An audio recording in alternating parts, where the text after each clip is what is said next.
नमस्कार, कैसे हैं आप? उम्मीद करती हूँ आप सब लोग बहुत अच्छे होंगे और बहुत खुश होंगे। तो बहुत दिनों के बाद एक बहुत ही सुंदर कहानी लेकर मैं फिर से आपके सामने आई हूँ और इस कहानी का नाम है मायापोत। एक्चुअली एक उपन्यास है जिसे कि स्वदेश दीपक जी ने लिखा हुआ है और बहुत ही अच्छी कहानी है और उम्मीद करती हूँ आप इसे ज़रूर पसंद करेंगे। हालांकि स्वदेश दीपक जी का लिखा हुआ सारा साहित्य ही बहुत बढ़िया है। तो शुरू करते हैं कहानी मायापोत। सरकारी अस्पताल में दाखिल हुए मुझे 2 दिन बीत चुके थे। खून की कुछ उल्टियाँ हुई थीं। चाय वाला उठाकर यहाँ पहुँचा गया। छोटे डॉक्टर का ख्याल था कि पेट की कोई आंत फट गई है, शायद अल्सर है। बड़ा डॉक्टर जिसने ऑपरेशन करना है दौरे पर गया हुआ है। उसके आने पर तय होगा कि मेरा क्या होना है। एक लेडी डॉक्टर भी है जो कल आएगी। मेरे दाखिल होने वाले दिन छुट्टी पर थी। कोई दवा देकर छोटे डॉक्टर ने खून की उल्टियाँ तो बंद कर दी थीं। कमरा गंदगी और बदबू से भरा हुआ, जैसा कि सरकारी अस्पतालों के कमरे अक्सर होते हैं। मुझसे पहले शायद कोई और मरीज़ इस कमरे में था। उसके जिस्म से उतरी 2-3 पट्टियाँ एक कोने में पड़ी थीं। पट्टियों के आसपास छोटे से गोल दायरे में उड़ती मक्खियाँ उन पर चंद लम्हों के लिए बैठतीं और फिर उड़ना शुरू कर देतीं। चारपाई के नीचे कुछ बीड़ियों के टुकड़े फर्श पर लगे काले निशान बता रहे थे कि बीड़ियों को फर्श पर मसल कर चारपाई के नीचे सरका दिया गया था। दरवाजे के दोनों तरफ पड़े फलों के छिलकों और टुकड़ों की सड़ांध कमरे में सरक आई थी। कमरे में बिजली का बटन तो था लेकिन बल्ब नदारद। मैं अकेला पड़ा था। दोस्तों को तो कल पता लगेगा कि मैं अस्पताल में हूँ। नर्स अंदर आई थी, एकदम काली सिहा। बिना किसी बातचीत के उसने मेरे मुंह में थर्मामीटर घुसेड़ा, बाहर निकाला, हाथ में पकड़े कागज़ पर कुछ लिखा। जाने लगी तो कहा, कमरे में रोशनी नहीं है। उसने अपनी काली गर्दन को एक कोण विशेष पर अकड़ा कर जवाब दिया था कि वो क्या करे, बल्ब लगाना तो उसका काम नहीं। मैं अंधेरे में ही पड़ा रहा। सफाई वाला आया। अब तक मैं समझ चुका था कि सरकारी अस्पताल में हक और अधिकार जताने का कोई मतलब नहीं। भाईचारे की भावना ही काम करवा सकती है। सफाई वाले को अपने सिरहाने के नीचे से डब्बी निकाल कर फिल्टर वाला सिगरेट पेश किया। अंधेरे की शिकायत की तो उसने बताया कि बल्ब तो अस्पताल के स्टोर से मिलेगा और स्टोर कल खुलेगा। मैं चाहूँ तो वो बाजार से बल्ब और मेरे लिए चाय ला देगा। पूछा, चाय कैसे आएगी? मेरे पास तो बर्तन नहीं। उसने हौसला दिया कि चिंता की कोई बात नहीं, साथ वाले मरीज से वो थोड़ी देर के लिए थर्मस मांग लेगा। मैंने 10 रुपये का आखिरी नोट उसे दे दिया। थोड़ी देर में वो लौट आया। बल्ब लगने के बाद कमरे में मरियल सा उजाला हुआ तो कमरा मुझे पहले से भी ज़्यादा गंदा लगने लगा। वो कांच का एक गिलास भी खरीद लाया था। थर्मस के ढक्कन में उसने चाय पी और गिलास में मैंने। अब साथ साथ मुझे हौसला भी दिए जा रहा था कि उसके रहते मुझे कोई फिक्र नहीं, बस आवाज़ देनी है। जिस चीज़ की ज़रूरत होगी वो बाजार से ला देगा। वो बोले जा रहा था और मैं सोचे जा रहा था कि 4 रुपये का बल्ब आया होगा, 1 रुपये की चाय, तो बाकी 5 रुपये शायद बाहर जाते हुए मुझे लौटाएगा। दोस्त तो कल दोपहर बाद पहुँचेंगे, जेब में कुछ तो होना चाहिए। ये 10 का नोट भी चाय वाला दोस्त यहाँ पहुँचाने के बाद मुझे दे गया था। साथ हौसला भी दिया था कि वो कल सुबह आएगा तो और पैसे दे जाएगा। फिर मैंने उससे उस काली नर्स की शिकायत की। कैसी बदतमीज़ जवाब देती है वो। सफाई वाले ने आंख दबाकर रहस्य बताया था कि साहब, बदसूरत औरतें हमेशा बदतमीज़ ही होती हैं। फिर आप जैसे गोरे चिट्टे आदमी को देखकर उसे गुस्सा आना ही था। हाथ ना पहुँचे थू तो कौड़ी। वो उठकर जाने लगा तो मैंने उम्मीद भरी आंखों से देखा। वो समझ गया कि मेरी आंखें 5 रुपये का तकाजा कर रही हैं। उसे बाहर जाते हुए बड़ी सफाई से बताया कि दुकानदार के पास टूटे पैसे नहीं थे, इसलिए बाकी पैसे कल मिलेंगे। फिर मुझे समझाया, साहब हिसाब किताब तो चलता ही रहेगा, अभी तो कुछ दिन अस्पताल में लगेंगे ही, मुझे उसे अपना आदमी समझना चाहिए, वगैरह वगैरह। क्योंकि मुझे खून की उल्टियाँ आनी बंद हो चुकी थीं, इसलिए सिगरेट सुलगा ली। ख़त्म होने पर बाहर नीचे लटका कर फर्श पर मस ली और टुकड़ा चारपाई के नीचे सरका दिया। शायद नींद आने से पहले मैंने 4-5 सिगरेट पी डाली होंगी। सुबह 8 बजे के आसपास सफाई वाला चाय का गिलास दे गया। कमरा साफ़ करने के बारे में कहा तो जवाब मिला, मुझे फ़िक्र नहीं करनी चाहिए। स्टोर कीपर दोपहर बाद आएगा, तब फ़िनाइल मिलेगी और वो कमरा शीशे की तरह चमका देगा। और फिर अभी तो मुझे यहाँ पर कुछ दिन लगेंगे ही। शायद अस्पताल में काम करने वाले लोगों को बीमारियों से ठीक होने में कितने दिन लगेंगे, इस बारे में पता चल जाता है। लेकिन 10 बजे के आसपास कमरे में जैसे हलचल मच गई। मैं दरवाज़ा भेड़ कर लेटा हुआ था।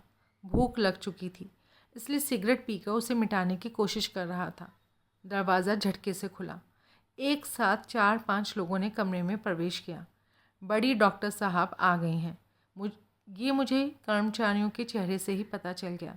वे उनके पीछे पीछे कमरे में आई। उसने सफ़ेद कोट पहन रखा है। चेहरा लंबा पतला है, बालों पर कसकर कंघी की हुई है और नैन नक्श भी कसे हुए हैं। उसके आंखों से साफ पता चल रहा है कि वो हमेशा गुस्से में रहती है। निचले होठ का एक सिरा थोड़ा मुड़कर कसा हुआ है। नीचे के दांत पर आधा दूसरा दांत चढ़ा हुआ है, जो मखमल में रखे सच्चे मोती की तरह चमकता है। इससे सामना होगा? होगा, ज़रूर होगा। इसका पता मुझे उसी क्षणांश में चला था। होने वाले संघर्ष ने मेरी इंद्रियों को चौकस कर दिया है और उन्होंने घेराबंदी आरंभ कर दी है। आक्रमण का सामना करने और प्रत्याक्रमण की व्यूह रचना शुरू कर दी है।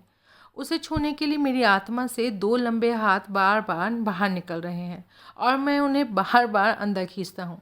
सबसे पहला ख्याल आता है कि इसे फूंक मारकर उड़ा दूँ। इतनी दुबली पतली है, परिंदे की तरह थोड़ी गोलाई में झुके हुए कंधे, और आगे कुछ न देखने का, कुछ न सोचने का आदेश मुझे मेरी आत्मा से मिलता है और मेरी इंद्रियों का कसाव कम हो जाता है। अब उसके कंधे कुछ और सिकुड़ गए हैं। उड़ान भरने से पहले किसी पक्षी की तरह वो 2 लंबे कदम भरकर मेरे बिस्तर के पास पहुंच गई है। हाथ बढ़ाकर उसने मेरी उंगलियों में से जलता हुआ सिगरेट खींच लिया है, नीचे फेंक कर पाम से मसल दिया है। फिर उसकी निगाह तकिए के थोड़े से ऊपर उठे किनारे पर पड़ गई है। झटके से किनारा ऊपर उठाती है और सिगरेट की डब्बी उठाकर दरवाजे से बाहर फेंक देती है। बिना मेरी ओर देखे कहती है, यह अस्पताल का कमरा है, होटल का नहीं। उसकी आवाज़ कांप रही है गुस्से से। मेरे पास कोई जवाब नहीं, इसलिए चुप रहता हूँ।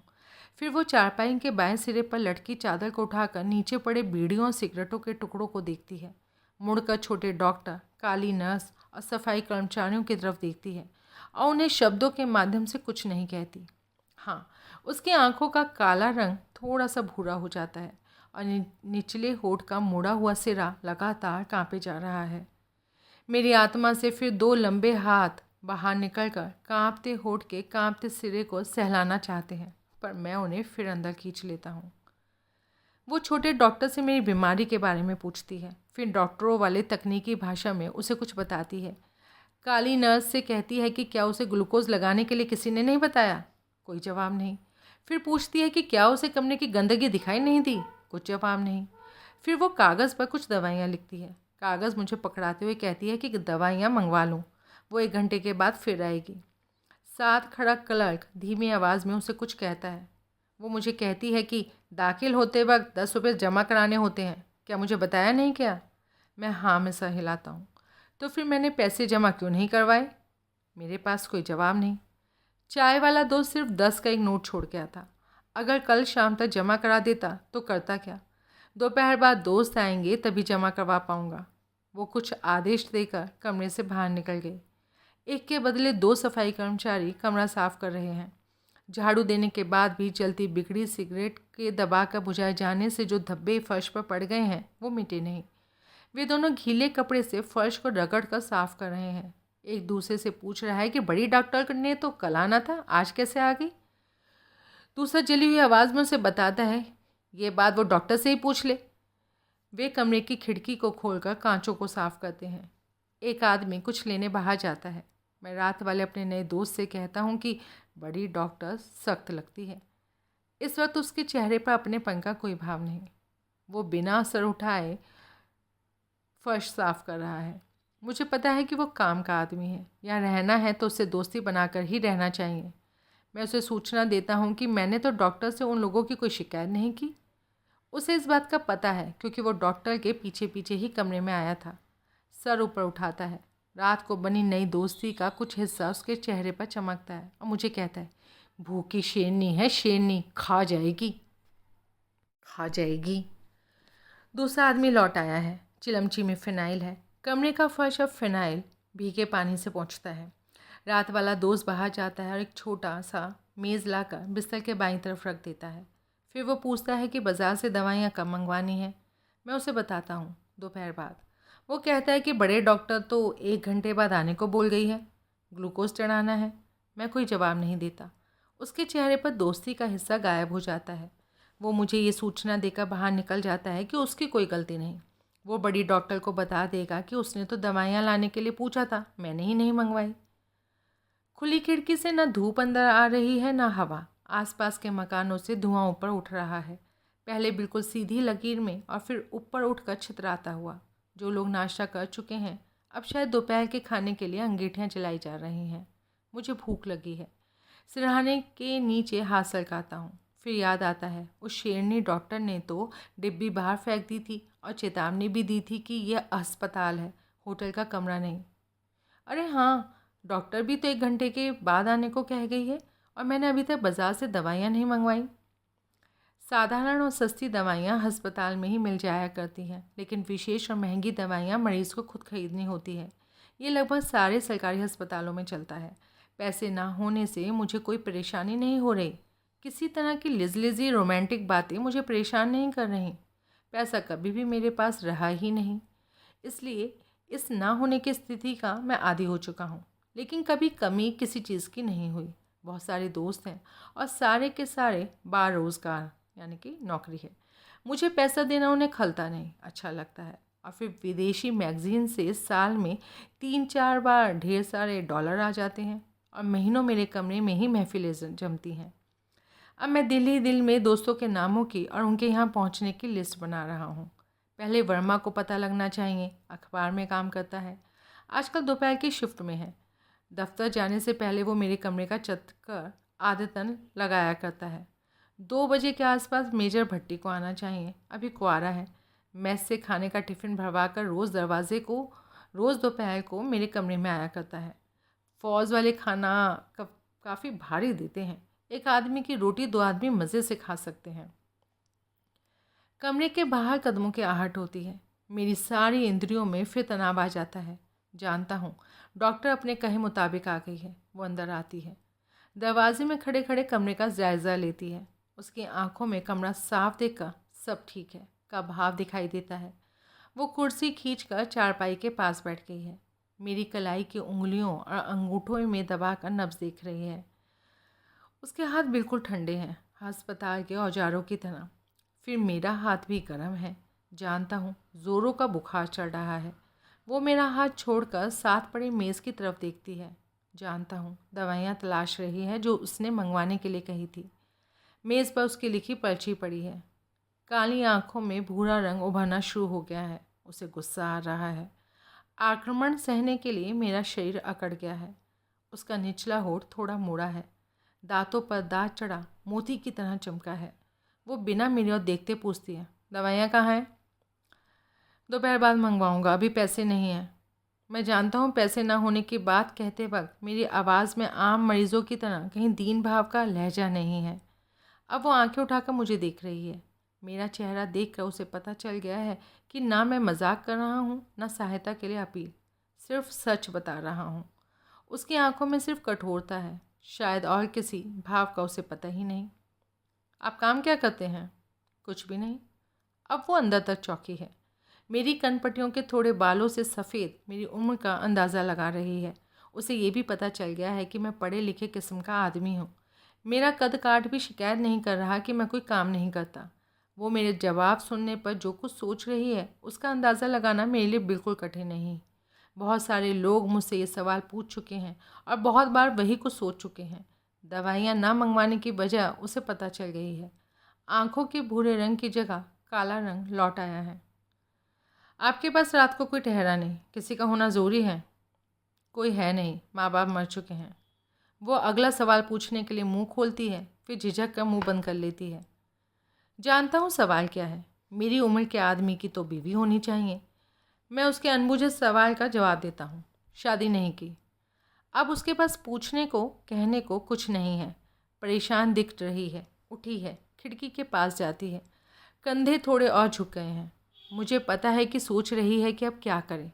अस्पताल के स्टोर में तो पानीनुमा दवाइयाँ होती हैं छोटी मोटी बीमारियों के लिए, अब वो मेरी मदद क्यों करे? अभी तक विनती भाव की कोई बात मैंने की ही नहीं। तभी वर्मा पहुंच जाता है। डॉक्टर खिड़की से मुड़ती है। वो बड़ी तमीज़ से उसे नमस्ते कहता है। मुझे याद आता है, जैसा कि कायदा है, मैंने आम मरीज़ों की तरह उसे अभी तक नमस्ते नहीं की है। वर्मा मुझे कहता है, पहुंच गए यहाँ, अभी तक मरे नहीं। मैं 2 दिन मिलने नहीं आ सका तो खबर नहीं भिजवा सकते थे? चाय वाला बता रहा था परसों से खून की उल्टियाँ आ रही हैं। मैं कोई जवाब नहीं देता। वर्मा जानता है मैं दोस्तों को खबर नहीं भिजवाया करता। फिर बोला, पैसे तेरे पास कहाँ होंगे? रात से कुछ खाया भी नहीं होगा। मरना है तो तरीके से मरो, इलाज करवाने के बाद, रोटी खाने के बाद। जब जब वर्मा कड़ी बातें करता है तब तब मैं आश्वस्त हो जाया करता हूँ। इसका मतलब होता है पैसे का इंतज़ाम हो गया। फिर वो डॉक्टर से बड़ी तमीज़ से पूछता है, क्या बाज़ार से कुछ लाना है? वो मेज़ पर पड़ी पर्ची उसे पकड़ा देती है। फिर वो पूछता है, दवाइयाँ कितने की आ जाएंगी? डॉक्टर उसे बताती है, लगभग 100 रुपये की। आँख का गोला पेट में चलना शुरू हो जाता है। मैं उठकर बैठ जाता हूँ। आँख का गोला गले की ओर सरक रहा है। मैं बिस्तरा देखता हूँ, वर्मा को देखता हूँ। वो भाग कर तौलिया उठाता है और मेरे मुंह के नीचे रखता है। आँख का गोला मुंह फाड़ कर बाहर आता है। खून से भरा लाल तौलिया। मेरे सर को दोनों हाथों से पकड़े डॉक्टर सुनहरे सेब से उसके चेहरे का सफ़ेद पड़ता रंग और तौलिए के किनारे से मेरा मुंह पहुंचता हुआ वर्मा। ये छोटे छोटे दृश्य मेरे अंदर प्रवेश करते हैं, याददाश्त पर खुद जाते हैं और इसके बाद मैं बेहोश हो जाता हूँ। मेरी आँख खुलती है। दाईं बाँह क्यों नहीं हिल रही है? थोड़ा सा सर घुमाकर देखता हूँ।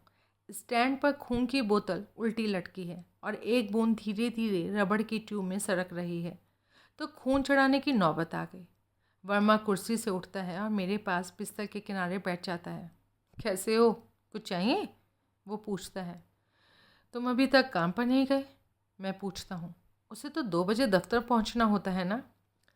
वर्मा हैरानी से मुझे देखता है। ऐसी कौन सी बात मैंने कह डाली है जो उसे समझ नहीं आ रही? फिर उसके चेहरे की हैरानी की जगह एक छोटी सी मुस्कुराहट ले लेती है। वो मेरे माथे पर हाथ फेरते हुए बताता है, तुम कल बेहोश हुए थे। बेहोशी में ही तेरा ऑपरेशन कर दिया गया है। मैं तो घर गया ही नहीं, रात तेरे पास ही रहा। तब अवचेतन में दबी अंधेरी यादों के टुकड़े चमकने लगते हैं। हाँ, यहाँ से मुझे स्ट्रेचर पर डाला गया था। शायद ऑपरेशन के कमरे में ले गए थे। अगली याद चमकती है। बिना दर्द के महसूस किया था कि कोई मेरा पेट काट रहा है। बायां हाथ चादर के नीचे डालकर पेट छूता हूँ। पट्टियाँ ही पट्टियाँ बंधी है। आगे कुछ याद नहीं आ रहा। छोटा मेज़ दिखता है, दवाइयों की शीशियों से भरा पड़ा है। वर्मा की ओर देखता हूँ। उसकी खासियत है कि बिना सवाल सुने मेरी बहुत सारी बातें समझ जाया करता है। फिक्र ना कर, मैं दफ्तर से एडवांस ले आया था। चाय वाला दोस्त भी 200 रुपये दे गया था। भट्टी भी कल यहीं था, बस आता ही होगा। तभी दरवाजे के बाहर बूटों की सदी हुई आवाज़ आती है। भट्टी अंदर आ जाता है। उसके हाथों में बड़े बड़े लिफाफे हैं, शायद फल और दवाइयाँ लाया है। वर्मा बिस्तरे से उठ जाता है और भट्टी उसकी जगह बैठ जाता है। उसके फौजी चेहरे पर कोई घबराहट नहीं है तो हमेशा की तरह बदमाशी भरी मुस्कान। ओए हराम के, मुंह क्यों बना रखा है? 2-4 अंतड़ियाँ ही डॉक्टर ने काटी हैं, अब मरता नहीं तू। मैं उसके हाथ पर हाथ रखता हूँ। वो शिकायत करता है, यार तेरे बीमार पड़ने का मज़ा नहीं आया। मेरी आंखों में क्यों का सवाल देखकर जवाब देता है, यहाँ की नसें बड़ी बदसूरत हैं, फिर बोलती भी तीखा है। वो काली वाली तो हमेशा घोड़े पर सवार रहती है। मैं कोई जवाब दूँ इससे पहले ही डॉक्टर और नर्सें कमरे में आ जाती हैं। लेडी डॉक्टर पीछे खड़ी है। लाल सुर्ख रंग और गोल चेहरे वाला आदमी मुझे कहता है, क्या हाल है यंग मैन? मैं डॉक्टर मनचंदा हूँ। मैंने ही कल तुम्हारा ऑपरेशन किया था। कोई तकलीफ़ तो नहीं? पेट में दर्द तो नहीं हो रहा? मैं उसे बताता हूँ कि मैं ठीक हूँ, दर्द नहीं। उसे पता है ऑपरेशन के दूसरे दिन मरीज़ को दर्द होता है। शायद बड़े अरसे बाद उसे शिकायत न करने वाला मरीज़ मिला है। फिर भट्टी से पूछता है, कहिए मेजर साहब, क्या हाल है? बस मज़े में है डॉक्टर। आप अपने मरीज़ को जल्दी ठीक ना होने दें, इसी बहाने मैं भी आराम कर लूँगा, नहीं तो फिर वही पीटी और परेड। डॉक्टर मनचंदा कहा लगाकर हंसते हैं। भट्टी लेडी डॉक्टर से कहता है, डॉक्टर राधा मेहरा, आप भी अपने मरीज़ का हालचाल देख लें। वैसे इसे बचाकर आप लोगों ने अच्छा नहीं किया। इस हरामी के खाने पीने का खर्चा अब फिर से करना पड़ेगा। तो भट्टी ने सबसे जान पहचान कर रखी है। यही उसकी खूबी है। किसी भी माहौल में, किसी भी स्थिति में वो घबराता नहीं और ना ही आउट ऑफ प्लेस महसूस करता है। अब राधा मेहरा मेरे बिस्तरे के करीब आ गई हैं। उसके चेहरे पर एक चोर मुस्कान है। तो इसे मुस्कुराना भी आता है। बोलता फिर भट्टी ही है। डॉक्टर मेहरा, आप इसे बताएं कि मेरा खून इसे चढ़ रहा है। फिर वो मेरी ओर देखकर बात जारी रखता है। बेटे, सारे ब्लड बैंक में तेरे काबिल खून नहीं मिला। तुम्हारे खून में जितनी शराब है उतनी आम लोगों के खून में कहाँ से आएगी। आखिर हम पहुँच गए। हमारा खून तुम्हें बिल्कुल फिट बैठा। मनचंदा फिर हंसते हैं। राधा मेहरा अब जयराम खुलकर मुस्कुरा रही हैं। You are great major, Manchanda ने कहा। आई नो दैट डॉक्टर, सारी दुनिया यही कहती है। अब मैं शायद थक गया हूँ और मैं अपनी आंखें मूंद लेता हूँ। ढलते सूरज के साए चोरों की तरह कमरे से दबे पांव आ रहे हैं। तो बाद दोपहर का वक्त हो गया है। अब दर्द कम है लेकिन थकावट बहुत हो रही है। वर्मा कुर्सी पर ऊँघ रहा है। मेरे जागने का उसे पता चल जाता है। कुर्सी पास घसीट लेता है। बताता है कि डॉक्टर ने कहा है कि अभी यहाँ 10 दिन और लगेंगे। मेरी और वर्मा की दोस्ती खामोश किस्म की है। हम दोनों एक दूसरे से ज़्यादा बोलते नहीं, लेकिन एक दूसरे को सबसे ज़्यादा समझते हैं। वो हमेशा याद दिलाता है कि जान पहचान जो अब कई साल पुरानी है कैसी विचित्र वियर्ड तरीके से हुई थी।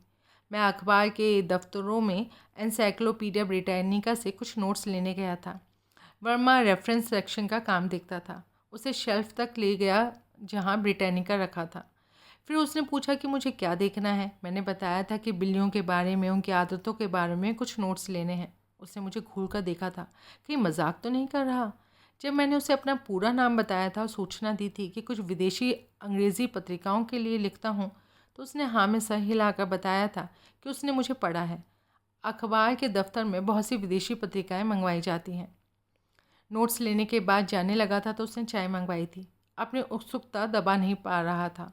पूछ ही बैठा, बिल्लियों के बारे में आखिर क्या लिखा जा सकता है। मैंने उसे बताया था, मैं एक चालाक किस्म का हिंदुस्तानी अंग्रेज़ी लेखक हूँ। खोज खबर रखता हूँ कि विदेशी बाज़ार में किस तरह का माल बिक सकता है। उसे उदाहरण दिया था कि एक अंग्रेज़ी पत्रिका का हिंदुस्तानी संपादक विदेश में खूब बिकता है। वो ट्रिक राइटिंग करता है। उसके लेखों में 60% से अधिक पंजाबी की भारी भरकम गालियों का अंग्रेज़ी अनुवाद होता है। ये गालियाँ और सेक्स मजाक उसके लेखों से निकाल दिए जाएं तो बाकी कुछ भी नहीं बचता। फिर वो ये सुनकर उसे हैरानी हुई थी कि एक लंबे लेख के अमेरिकन पत्रिकाओं से आमतौर पर $500 मिल जाया करते हैं। बिल्लियों के बारे में उसका सवाल अब तक कायम था। मैंने उसे बताया है कि मैं हिंदुस्तानी बिल्लियों और उनके सेक्स संभोग आदतों पर लिख रहा हूँ। जैसे कि बिल्ली बिल्ला औरत आदमी की तरह सूरज डूबने के बाद ही संभोग करते हैं। जब कभी देर शाम को छतों पर गां गां की आवाज़ें आएँ तो इसका मतलब है बिल्ला बिल्ली के पीछे लगा हुआ है। ये आवाज़ें एक छत से दूसरी छत पर छलांगती रहती हैं। दोनों किसी ऐसी जगह को तलाशते हैं जहाँ बिल्कुल प्राइवेसी हो। सेक्स को लेकर उनकी प्रवृत्ति बिल्कुल आदमजात की तरह होती है। फिर मैंने उसे ये भी बताया कि इनका सेक्स एक्ट आम चौपायों की तरह नहीं होता। बिल्ला बिल्ली के साथ बिल्कुल उसी तरह संभोग करता है जैसे आदमी औरत के साथ, बिल्ली को नीचे लिटाकर। जानवर जब आदमियों की तरह क्रिया करेंगे तो उसे अप्राकृतिक ही कहा जाएगा ना, और जब हम अप्राकृतिक क्रिया करेंगे तो दर्द होगा ही। इसलिए संभोग के वक्त बिल्ली की चीख पुकार की आवाज़ें आती हैं। उसने पूछा था कि मेरे पास इन बातों के सबूत क्या हैं। मैंने उसे बताया था कि एक अंधेरी शाम छत के कोने में 2 घंटे दुबक कर बैठा रहा था। अपनी आंखों से ये सब देखा था। फिर हंसकर बताया था कि अगर शक हो तो बिल्लियों के पीछे घूम कर देख ले, मेरी बात का सच झूठ पता चल जाएगा। तब उसकी आंखों में शरारत भरी मुस्कान आई थी, लेकिन चेहरा गंभीर था। उसने कहा था, you are a weird man. और मेरा वियर्ड होना ही हमारी दोस्ती का कारण बना था। उसे धीरे धीरे मेरे बारे में कई सारी बातें पता चल गई थी। जैसे कि मेरे माँ बाप नहीं हैं, मैं पढ़ा लिखा हूँ लेकिन नौकरी नहीं करता। पैसे ना होने और नौकरी ना होने के साथ लिजे रोमांटिक होने के सोचने के तरीके को नहीं जोड़ता। रोज़ शेव करता हूँ, रोज़ नहाता हूँ, रोज़ कपड़े बदलता हूँ और जहाँ तक संभव हो रोज़ दोस्तों के सर पर शराब पीता हूँ। खाना सिर्फ एक वक्त दोपहर का खाता हूँ, इसलिए फालतू के खर्चों और झंझटों से बचा हुआ हूँ। उसकी शिफ्ट प्राय रात को 10 बजे समाप्त होती है। उसके बाद पिछले कई सालों से मेरे कमरे में अड्डा जमता है। वर्मा जब कभी अपने लिए कपड़े खरीदता है तो साथ ही मेरे लिए भी खरीद लिया करता है। वो कई बार शिकायत कर चुका है, मेरे जैसे बेरोज़गार आदमी को कम से कम लंबे कद का तो नहीं होना चाहिए। कपड़ों पर ज़्यादा कपड़ा लगता है। वैसे उसका कद मुझसे काफ़ी छोटा है। और एक दिन उसने हैरान होकर ये खबर दी थी कि मुझ पर खर्च करने में उसे मज़ा आता है। मैंने उसे बताया था कि मेरे बाकी दोस्तों को भी यही लगता है। तब उसने बताया कि मुझे देखकर माँ बाप या बड़ों की तरह सबसे पहले सुरक्षा देने की भावना मन में जागती है। मैंने एतराज़ किया था कि असहाय और असुरक्षित होने का एहसास तो मैं कभी देता नहीं। आमतौर पर मुझ जैसे फक्कड़ को लोग किसी रईस बाप का बिगड़ा बेटा समझते हैं। उसने बताया कि भगवान ने मुझे काया और कदकाठी ही ऐसा दिया है, लेकिन शायद मेरी आंखें मेरे जिस्म और व्यवहार के साथ गद्दारी कर जाया करती हैं। इनसे चोर खबर मिलती है कि ये आदमी कहीं ना कहीं सुरक्षित होने की तलाश में भटक रहा है। तभी दरवाजे के बाहर बहुत सारे लोगों के बहुत सारे पैरों की आवाज़ आती है। डॉक्टर मनचंदा, राधा मेहरा और काली नर्स भागते पैरों से कमरे में आते हैं। नर्स मेज़ पर दवाइयों को करीने से लगाती है। राधा मेहरा बिस्तरे की चादर ठीक करती है और डॉक्टर मनचंदा खिड़की के नीचे गिरा सिगरेट का टुकड़ा उठाकर बाहर फेंकते हैं। मैं सबकी तरफ हैरानी की नज़रों से देख रहा हूँ। ये हो क्या गया है अचानक? राधा मेहरा मुझे बताती हैं कि लेडी गवर्नर मुझे देखने आ रही हैं। तभी लेफ्टिनेंट गवर्नर का एटीसी कैप्टन सिंह अंदर आता है। मुझे जानता है, हाथ मिलाकर हालचाल पूछता है। बताता है गवर्नर साहब किसी ज़रूरी मीटिंग में गए हैं, आज ही मेरी बीमारी का पता चला। सिंह कमरे की सफाई से संतुष्ट होकर बाहर जाता है। लेडी गवर्नर अंदर आती हैं। इस उम्र में भी बहुत खूबसूरत लगती हैं और बड़ा प्यारा बोल है उनका। अर्दली उन्हें फूलों का गुच्छा पकड़ाता है। देख रही हैं कि कहाँ रखें। कमरे में फूलदान नहीं है, सिरहाने के पास रखती हैं। क्या हुआ बलखुरदार? कैप्टन सिंह बता रहा था बड़ा ऑपरेशन हुआ है। अब दुश्मनों की तबीयत कैसी है? मैं बताता हूँ कि मैं बिल्कुल ठीक हूँ। डॉक्टर मनचंदा उन्हें मेरे ऑपरेशन के बारे में बताते हैं। काफ़ी सीरियस था। वो मेरे माथे पर हाथ फेरती हैं, फिर शिकायत करती हैं। खबर क्यों नहीं भिजवाई? मैं आ जाती। ये तो कल शाम तुम्हें आना था ना, आए नहीं। साहब इंतज़ार करते रहे। फिर कैप्टन सिंह से तुम्हें पता करवाया, तब मालूम हुआ कि तुम यहाँ हो। हाँ, कल शाम तो मुझे इनके यहाँ जाना था। हफ्ते में एक शाम बिलियर्ड खेलना बड़े भाई साहब के साथ तय होता है। मैं अपने प्रांत का बिलियर्ड का सबसे अच्छा खिलाड़ी हूँ। कई बार इनाम जीत चुका हूँ। गवर्नर साहब रिटायर्ड फ़ौजी हैं, उन्हें भी इसका शौक़ है। कई बार मुझे हरा चुके हैं। वर्मा भी मेरे साथ कुछ दफ़ा गवर्नर हाउस जा चुका है। वो उससे पूछती हैं, मेरे खाने पीने का क्या इंतज़ाम है? वो बताता है, बाहर की दुकान से चाय वाय आ जाती है। फिर वो राधा मेहरा से कहती हैं, डॉक्टर मेहरा, आप यही समझें कि मेरे अपने बेटे का ऑपरेशन हुआ है। जो कुछ इसे खाने को देना है आप रोज़ सुबह कैप्टन सिंह को फ़ोन पर बता दिया करें, हमारे यहाँ से आ जाया करेगा। अब वो मेरी तरफ अर्थपूर्ण निगाहों से देख रही हैं। जानता हूँ अगला मुश्किल सवाल पूछने वाली हैं। खर्चे का कैसे चल रहा है? मैं चुप हूँ। वर्मा बताता है उसने इंतज़ाम कर लिया है। वो डॉक्टर मनचंदा को निर्देश देती हैं कि प्रतिदिन जो दवाइयाँ चाहिए हों खरीद कर बिल उनके पास भेज दिया जाए। अब वो जाने लगी हैं। दरवाजे पर पहुंचकर सूचना देती हैं, हाँ, रवि का फ़ोन आया था। वो कल 15 दिन की छुट्टी पर आ रहा है। तुम्हारे बारे में पूछ रहा था। मैंने कुछ बताया नहीं, अपने आप देख लेगा। वो सारे कमरे में निगाह घुमाकर देखती हैं। मेरे सिरहाने के पास बड़े फूलों को देखती हैं और डॉक्टर मेहरा से कहती हैं, क्यों डॉक्टर मेहरा, आपका क्या ख्याल है? मरीज़ के कमरों में फूलदान तो होना चाहिए ना? राधा हाँ में सर हिलाती है। अब उनके चेहरे पर शरारती मुस्कान है। मुझे मुखातिब होती हैं, रवि आ रहा है, अब वही तुम्हें देखने आया करेगा। और देखो, यहाँ भी तुम सब मिलकर कोई बदमाशी मत करना। रवि महाबदमाश है, ना कभी जगह का ख्याल करता है ना वक्त का। पिछली बार उसकी हरकत से अच्छा खासा राजनैतिक स्कैंडल बनने से बच गया था। मोटरसाइकिल से गिरकर उसकी टांग टूटी थी। प्लास्टर चढ़ गया, जो कि 8 हफ्तों के बाद खुलना था। सैनिक हॉस्पिटल वाले उसे 10 दिन के बाद घर भेजने को राजी हुए थे। वैसे वो बिल्कुल ठीक था और हॉस्पिटल में बुरी तरह बोर हो रहा था। हम सबकी दोस्ती यहाँ के एक बड़े होटल की कैबरे डांसर से चल रही थी, जो कैबरे के अलावा उचित कीमत पर और काम भी कर लिया करती थी। रवि की बोरियत दूर करने का तरीका ये खोजा गया कि कैबरे वाली को रात को अस्पताल में स्मगल किया जाए, सुबह मुंह अंधेरे वहाँ से निकाल दिया जाए। मैट्रिन रात को 10 बजे आखिरी चक्कर लगाती है, उसके बाद सुबह आती है। रवि के कमरे में एक और अफसर भी था। उसे मना लिया गया कि वो आखिरी शो में कोई पिक्चर देखाए। आमतौर पर 7 बजे के आसपास देखने वालों को हॉस्पिटल से निकाल दिया जाता है, लेकिन ऑफिसर वार्ड में सब चलता है। और फिर रवि की बीमारी कोई ऐसी नहीं थी कि देखने वालों की वजह से परेशानी हो। उस रात में उसके पास था। कैबरे वाली को लाने का काम भट्टी ने करना था। मैट्रन आई तो रवि बड़े गंभीर चेहरे से जीसस क्राइस्ट का कोई किताब पढ़ रहा था। ईसाई मैट्रन काफ़ी प्रभावित और खुशी दिखी। भट्टी पिछली दीवार फांद कर कैबरे वाली के साथ 10 बजे अंदर आया था। मैंने खिड़की से उन दोनों को अंदर कर लिया। भट्टी की आवाज़ से पता चल गया कि उसने चढ़ा रखी है। पहले उस कैबरे वाली सामूहिक दोस्त से सामूहिक प्रार्थना की गई कि वो कपड़े उतारने वाला डांस स्ट्रिपटीज़ करके दिखाए। उसने समझाया कि बिना म्यूज़िक के वो स्ट्रिपटीज़ नहीं कर सकती। क्या मज़ा आएगा। रवि ने भट्टी से कहा, साले इस माँ को लाया है तो साथ में स्टीरियो भी उठा लाना था। तुम फौजियों को तो बस पैदल चलना ही आता है। भट्टी ने पहले रवि को और फिर कैबरे वाले को देखा और आंख दबाकर कहा, ओए ड्राइवर, और भी बहुत कुछ आता है, दिखाऊं? अब तक हमारी सामूहिक दोस्ती भी मूड में आ चुकी थी और हमारी छींटाकशी के मज़े ले रही थी। वो रवि की टूटी टांग के पास बिस्तर पर बैठी थी। बोला फिर भट्टी ही था, क्यों पुत्र, टांग तो हिलती नहीं और इसे पास बिठा लिया। ऐसा करो तुम और संतोष थोड़ा सो लो और आंखें बंद कर लो। मैं ज़रा बिस्तर पर तुम्हें स्ट्रिपटीज़ करके दिखाता हूँ।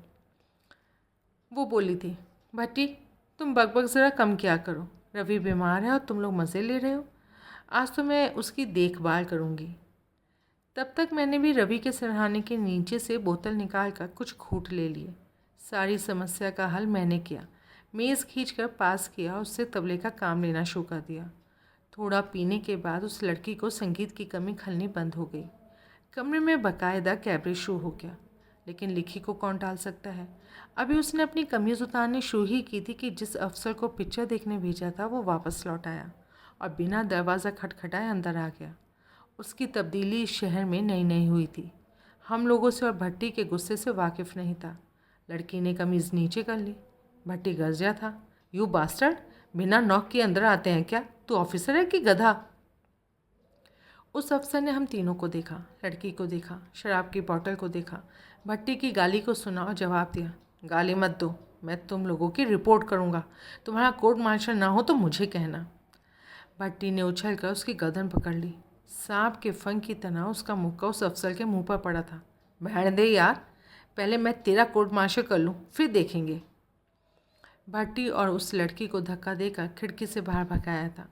उस अफसर को उठाकर उसके बिस्तर पर डाला था। शोर सुनकर साथ के कमरों के बीमार अफसर रवि के कमरे में आ गए। उस अफसर को होश आ गया। उसने बताया कि हम लोग कमरे में लड़की लाए थे। उसने अचानक आ जाने पर भट्टी ने उसे मारा। लगभग सारे ऑफिसर हमें जानते थे, दोस्त थे। उन्होंने उस अफसर को बताया कि वह कोई नाइटमेयर भयानक सपना देख रहा होगा, लेकिन वो अफसर नहीं माना। उसने सैनिक पुलिस की चौकी पर फ़ोन किया। कमरे से शराब की बोतल ज़रूर मिली। मैंने स्टेटमेंट दी कि बोतल मेरी थी और मैं पी रहा था। मुझे सिविलियन का कोर्ट मार्शल करने से तो वो रहे। दूसरे दिन भट्टी के कमांडिंग ऑफिसर ने स्टेटमेंट दी कि भट्टी तो रात को उसके यहाँ खाने पर था। 12 बजे खाना ख़त्म हुआ। इस तरह से सारी बात को फौजी भाईचारे से हशप कर दिया गया। लेकिन हॉस्पिटल के सीईओ ने रवि की मां से शिकायत की थी। इशारा किया था कि ऐसे मामलों पर कोर्ट मार्शल हो सकता है, बाहर बात निकले तो कोई पॉलिटिकल स्कैंडल बन सकता है, वगैरह वगैरह। फिर मेरी शिकायत की थी कि मैं रवि का ईवल दोस्त हूँ। जिस अफसर ने शिकायत की थी उसे थोड़ा सा खुश तो करना था। रवि को दूसरे दिन छुट्टी मिल गई थी। शाम को उसके हाउस में मैं और भट्टी गए थे। माँ कमरे में ही थी। उसे हमारे चक्रों का पता रहता था। मुस्कुराकर कहा था, बदमाशो, जगह तो देख लिया करो। मैडम, वो अफसर बकवास करता है, ऐसा कुछ नहीं हुआ, भट्टी ने जवाब दिया। देख भट्टी, बहुत ना बोला कर। मैं तुम तीनों को जानती हूँ। और सुना, शराब कम पिया कर। एक तो बदमाशी करते हो, ऊपर से लोगों को पीटते हो। तो कल रवि आ रहा है, चलो वक्त अच्छा कटेगा। वर्मा मेरे पास आता है, मैं उसे बताता हूँ अब रात को मेरे पास रुकने की ज़रूरत नहीं, मैं ठीक हूँ। वो कहता है कि भट्टी शाम को आएगा, रात 10 बजे तक मेरे पास रुकेगा। उसके जाने से पहले वो आ जाएगा। मैं शायद काफ़ी देर सो लिया हूँ। कमरे में दबे पाँवों की आहट आ रही है। आँख खोलता हूँ। डॉक्टर राधा मेहरा सिरहाने के पास रखे फूलों को उठाकर फूलदान में लगा रही हैं। मुझे जग्या देकर बताती हैं कि वो घर से ही फूलदान लाई है, मैडम जो कह गई थी। इस औरत की उपस्थिति से मुझे खतरा क्यों महसूस होता है? मेरा अंदर कस क्यों जाता है? अब वो कुर्सी पर बैठ गई है। इस वक्त उसने बाल कसकर नहीं बांधे हैं, कंधों तक बिखरे हुए हैं। उसका सुनहरे सेब जैसा रंग काले प्लोवर के कंट्रास्ट में और दहक रहा है। मैं पहली बार नोट कर रहा हूँ कि उसके दोनों आँखों के रंग में थोड़ा सा फ़र्क है। एक बिल्कुल काली है और दूसरी थोड़ी सी भूरापन लिए। वो कुछ नहीं बोलती, थर्मस का ढक्कन खोलकर चाय डालती है। सफ़ेद सी चाय देखकर शायद मेरे चेहरे का स्वाद बिगड़ गया।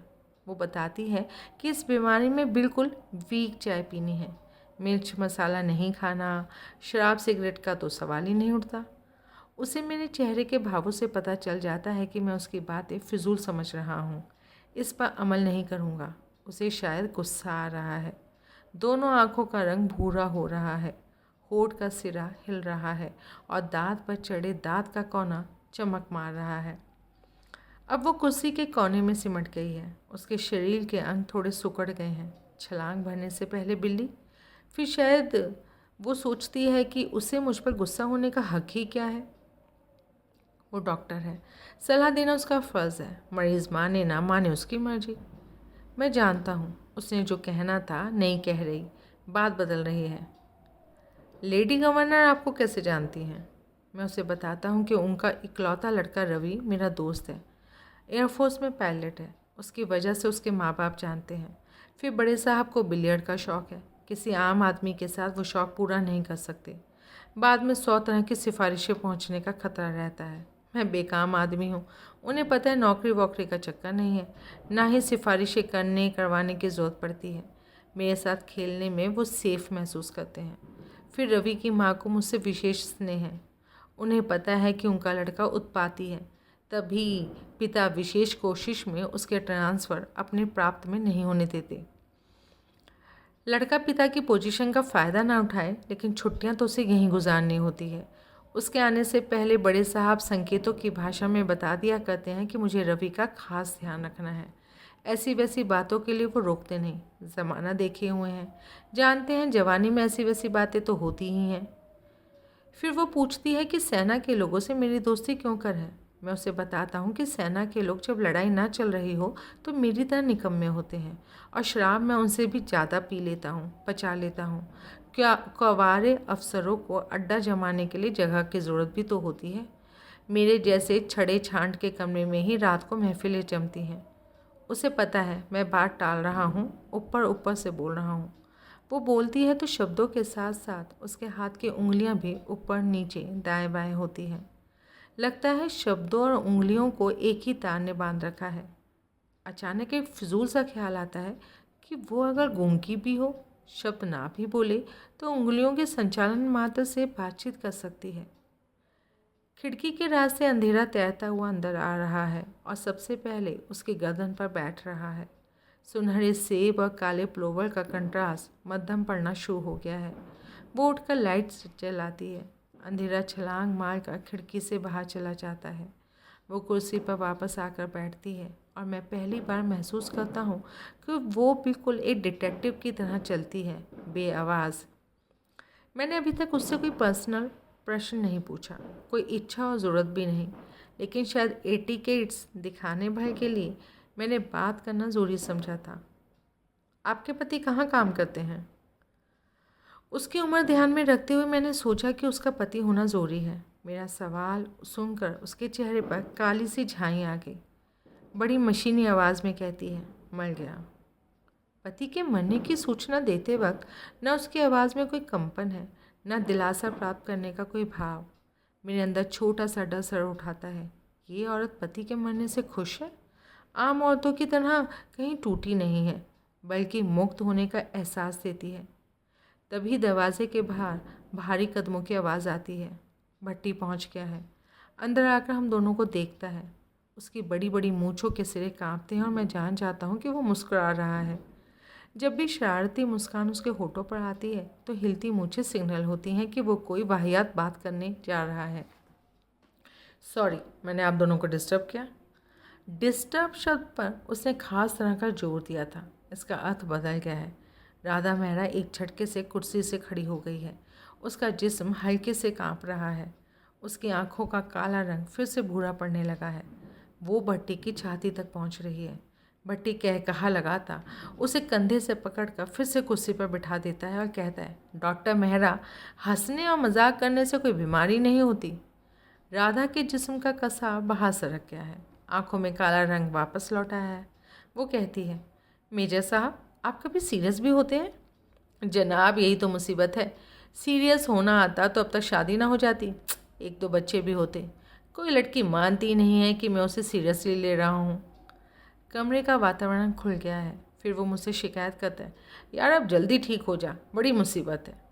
मैं पूछता हूँ, कौन सी मुसीबत आन पड़ी? वो बताता है, पुत्र, शराब पीने का मज़ा ही नहीं आ रहा। मैस में प्रॉपर ड्रेस पहन कर जाओ, जब तक सीनियर अफसर पैक ख़त्म ना करे और पैक ना मांगो। गुड मैनर्स के साथ पियो। तुझे पता ही है, गुड मैनर्स और शराब का ईंट कुत्ते का बैर है।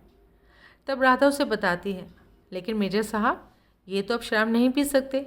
इस बीमारी में तेज़ तीखी चीज़ें मना है। भट्टी की मुझे शरारत से कांपती है। उसे और मुझे देखकर कहता है, that's what you think doctor. Radha मुझे देखती है। उसे पता चल जाता है कि भट्टी सच बोल रहा है।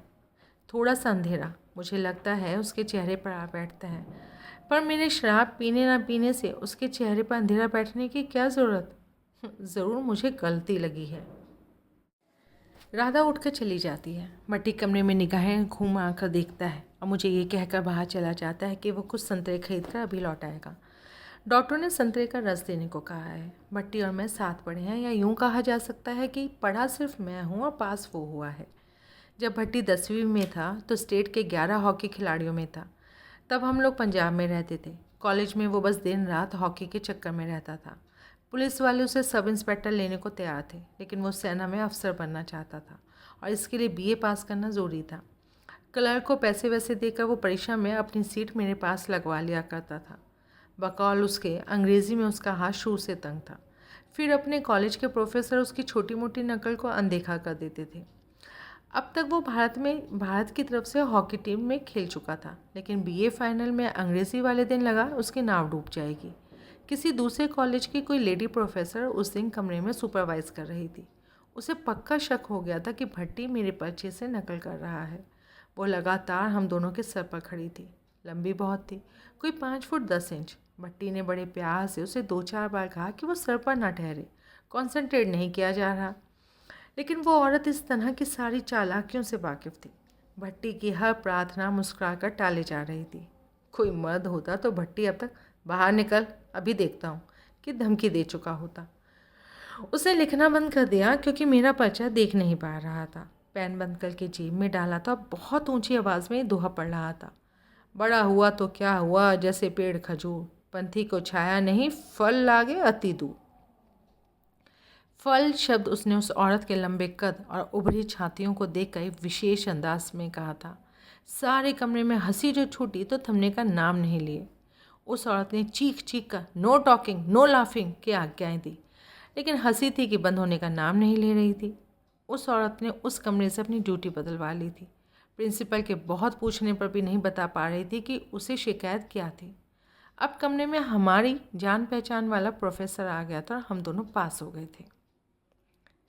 लेकिन भट्टी को आज तक शिकायत है कि मैंने उसकी पूरी मदद नहीं की थी। नहीं तो ये कैसे हो सकता था कि मेरी फर्स्ट क्लास आई थी और उसकी सेकंड क्लास। फिर वो सेना में चुन लिया गया, लेकिन ट्रेनिंग पर जाने से पहले कुछ विशेष कपड़े सिलवाने थे और दूसरी चीज़ें भी खरीदी जानी थी। लगभग 500 रुपये का खर्चा था। कॉलेज में हमेशा फर्स्ट आने पर मुझे छोटे मोटे वजीफ़े और इनाम मिलते रहते थे। 2 साल ये पैसे जोड़कर मैंने छत का पंखा खरीदा था।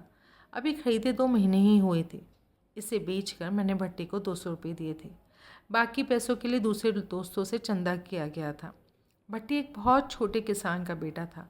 घर से मदद मिलने का सवाल नहीं उठता था। वो अपने कोर्स में दूसरे नंबर पर रहा। उसकी पहली पोस्टिंग लेह से आगे हुई थी।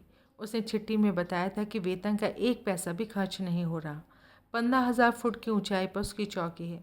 फॉरवर्ड एरिया में खाना मुफ्त और शराब मुफ्त। ना कोई क्लब, ना सिनेमा, ना औरतें जिन पर खर्चा किया जा सके। भट्टी साल के बाद छुट्टी पर आया था तो सबसे पहले मेरे पास रुका था। लकड़ी की एक बड़ी सी पेटी और चमड़े की एक छोटी सी अटैची उसके पास थी। सबसे पहले उसने पेटी खोली। रम की बॉटल से भरी हुई थी। मैंने कहा, चेकिंग होती और पकड़ा जाता तो? उसने जवाब दिया था, बेटे, आर्मी अफसर जब वर्दी पहनकर फर्स्ट क्लास में ट्रैवल कर रहा हो ना, तो कोई माँ का याद चेकिंग नहीं करेगा। फिर उसने अटैची खोली थी, पूरी की पूरी नोटों से भरी हुई, लगभग 15,000 रुपये। उसका वेतन और हाई ऑल्टीट्यूड अलाउंस मिलाकर 5,000 उसने घर भेजे थे और बाकी 10,000 हम दोनों ने मिलकर फूंक डाले थे।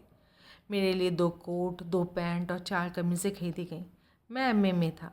मैस वाले को साल भर का पैसा भट्टी ने एडवांस जमा करा दिया था और बाकी पैसा कुछ और दोस्तों की मदद से महीने में फूंक दिया गया था। भट्टी की नौकरी के बाद मेरी रोटी कपड़े की समस्या हल हो गई। उसकी वजह से इस शहर के सैनिक अफसरों से दोस्ती हो गई, इसलिए दवा दारू लगभग मुफ्त चल जाया करती थी। मैंने एमए पास की थी और प्रांत में 3रे नंबर पर आया था, लेकिन साथ ही साथ नौकरी न करने का इरादा भी कर लिया था। अंग्रेज़ी में लेख लिखने का चस्का मुझे लग चुका था और फिर परजीवी पैरासाइट बनकर जीने का अपना ही मज़ा है। तब भट्टी की बदली इसी शहर में हो गई।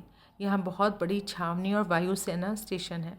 उसकी दोस्ती रवि से हुई थी और फिर हम लोगों का एक गैंग बन गया। रवि की ज़िद थी कि मुझे नौकरी करनी चाहिए। तब तक मैंने जर्नलिज़्म का कोर्स भी कर लिया था।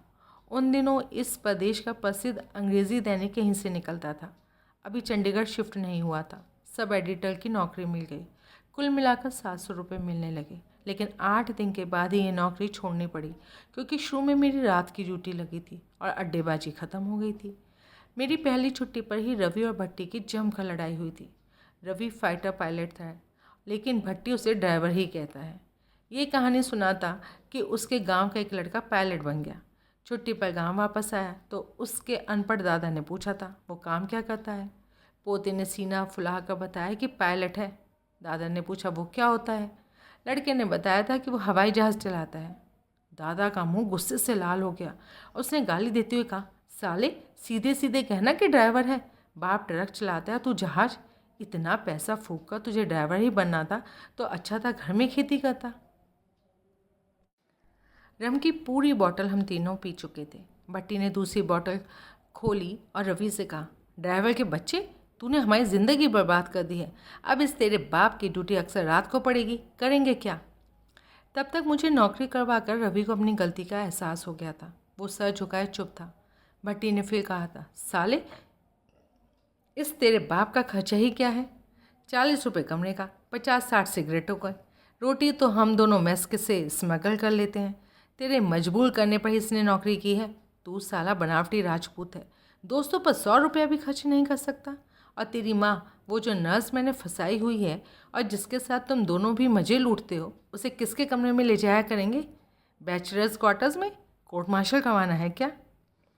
रवि को गुस्सा आता है तो भट्टी की तरह बोलता नहीं। उसने बॉटल गर्दन से पकड़कर आधी कटट डाली थी, फिर दीवार से पटक कर तोड़ डाली थी। मेज़ पर से कागज़ कलम उठाकर सिर्फ 2 लाइनों में मेरा त्यागपत्र लिख दिया था।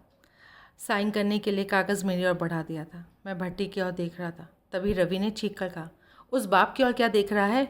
वो ठीक कह रहा है, तेरी नौकरी ने हमें बर्बाद कर दिया है। लेकिन उसने मुझे आगे बोलने ही नहीं दिया। सीधी तरह से साइन करता है या फिर कल रात पीकर तेरे दफ्तर में आए और तेरे एडिटर को जलवा दिखाएं? मैंने रिज़ाइन दे दिया था। वो मेरी पहली और आखिरी नौकरी थी। थोड़ा बहुत विदेश की मैगजीन्स में छपना शुरू हो गया था। कभी कभार मोटा सा चेक आ जाया करता था। रवि मिग विमानों के ट्रेनिंग के लिए रूस गया तो अपनी मोटरसाइकिल और पेट्रोल का खर्चा मुझे दे गया था। उसके और भट्टी के दोस्त अक्सर किसी न किसी ट्रेनिंग पर जाते रहते थे और मेरे पास अक्सर कोई ना कोई गाड़ी रहती थी।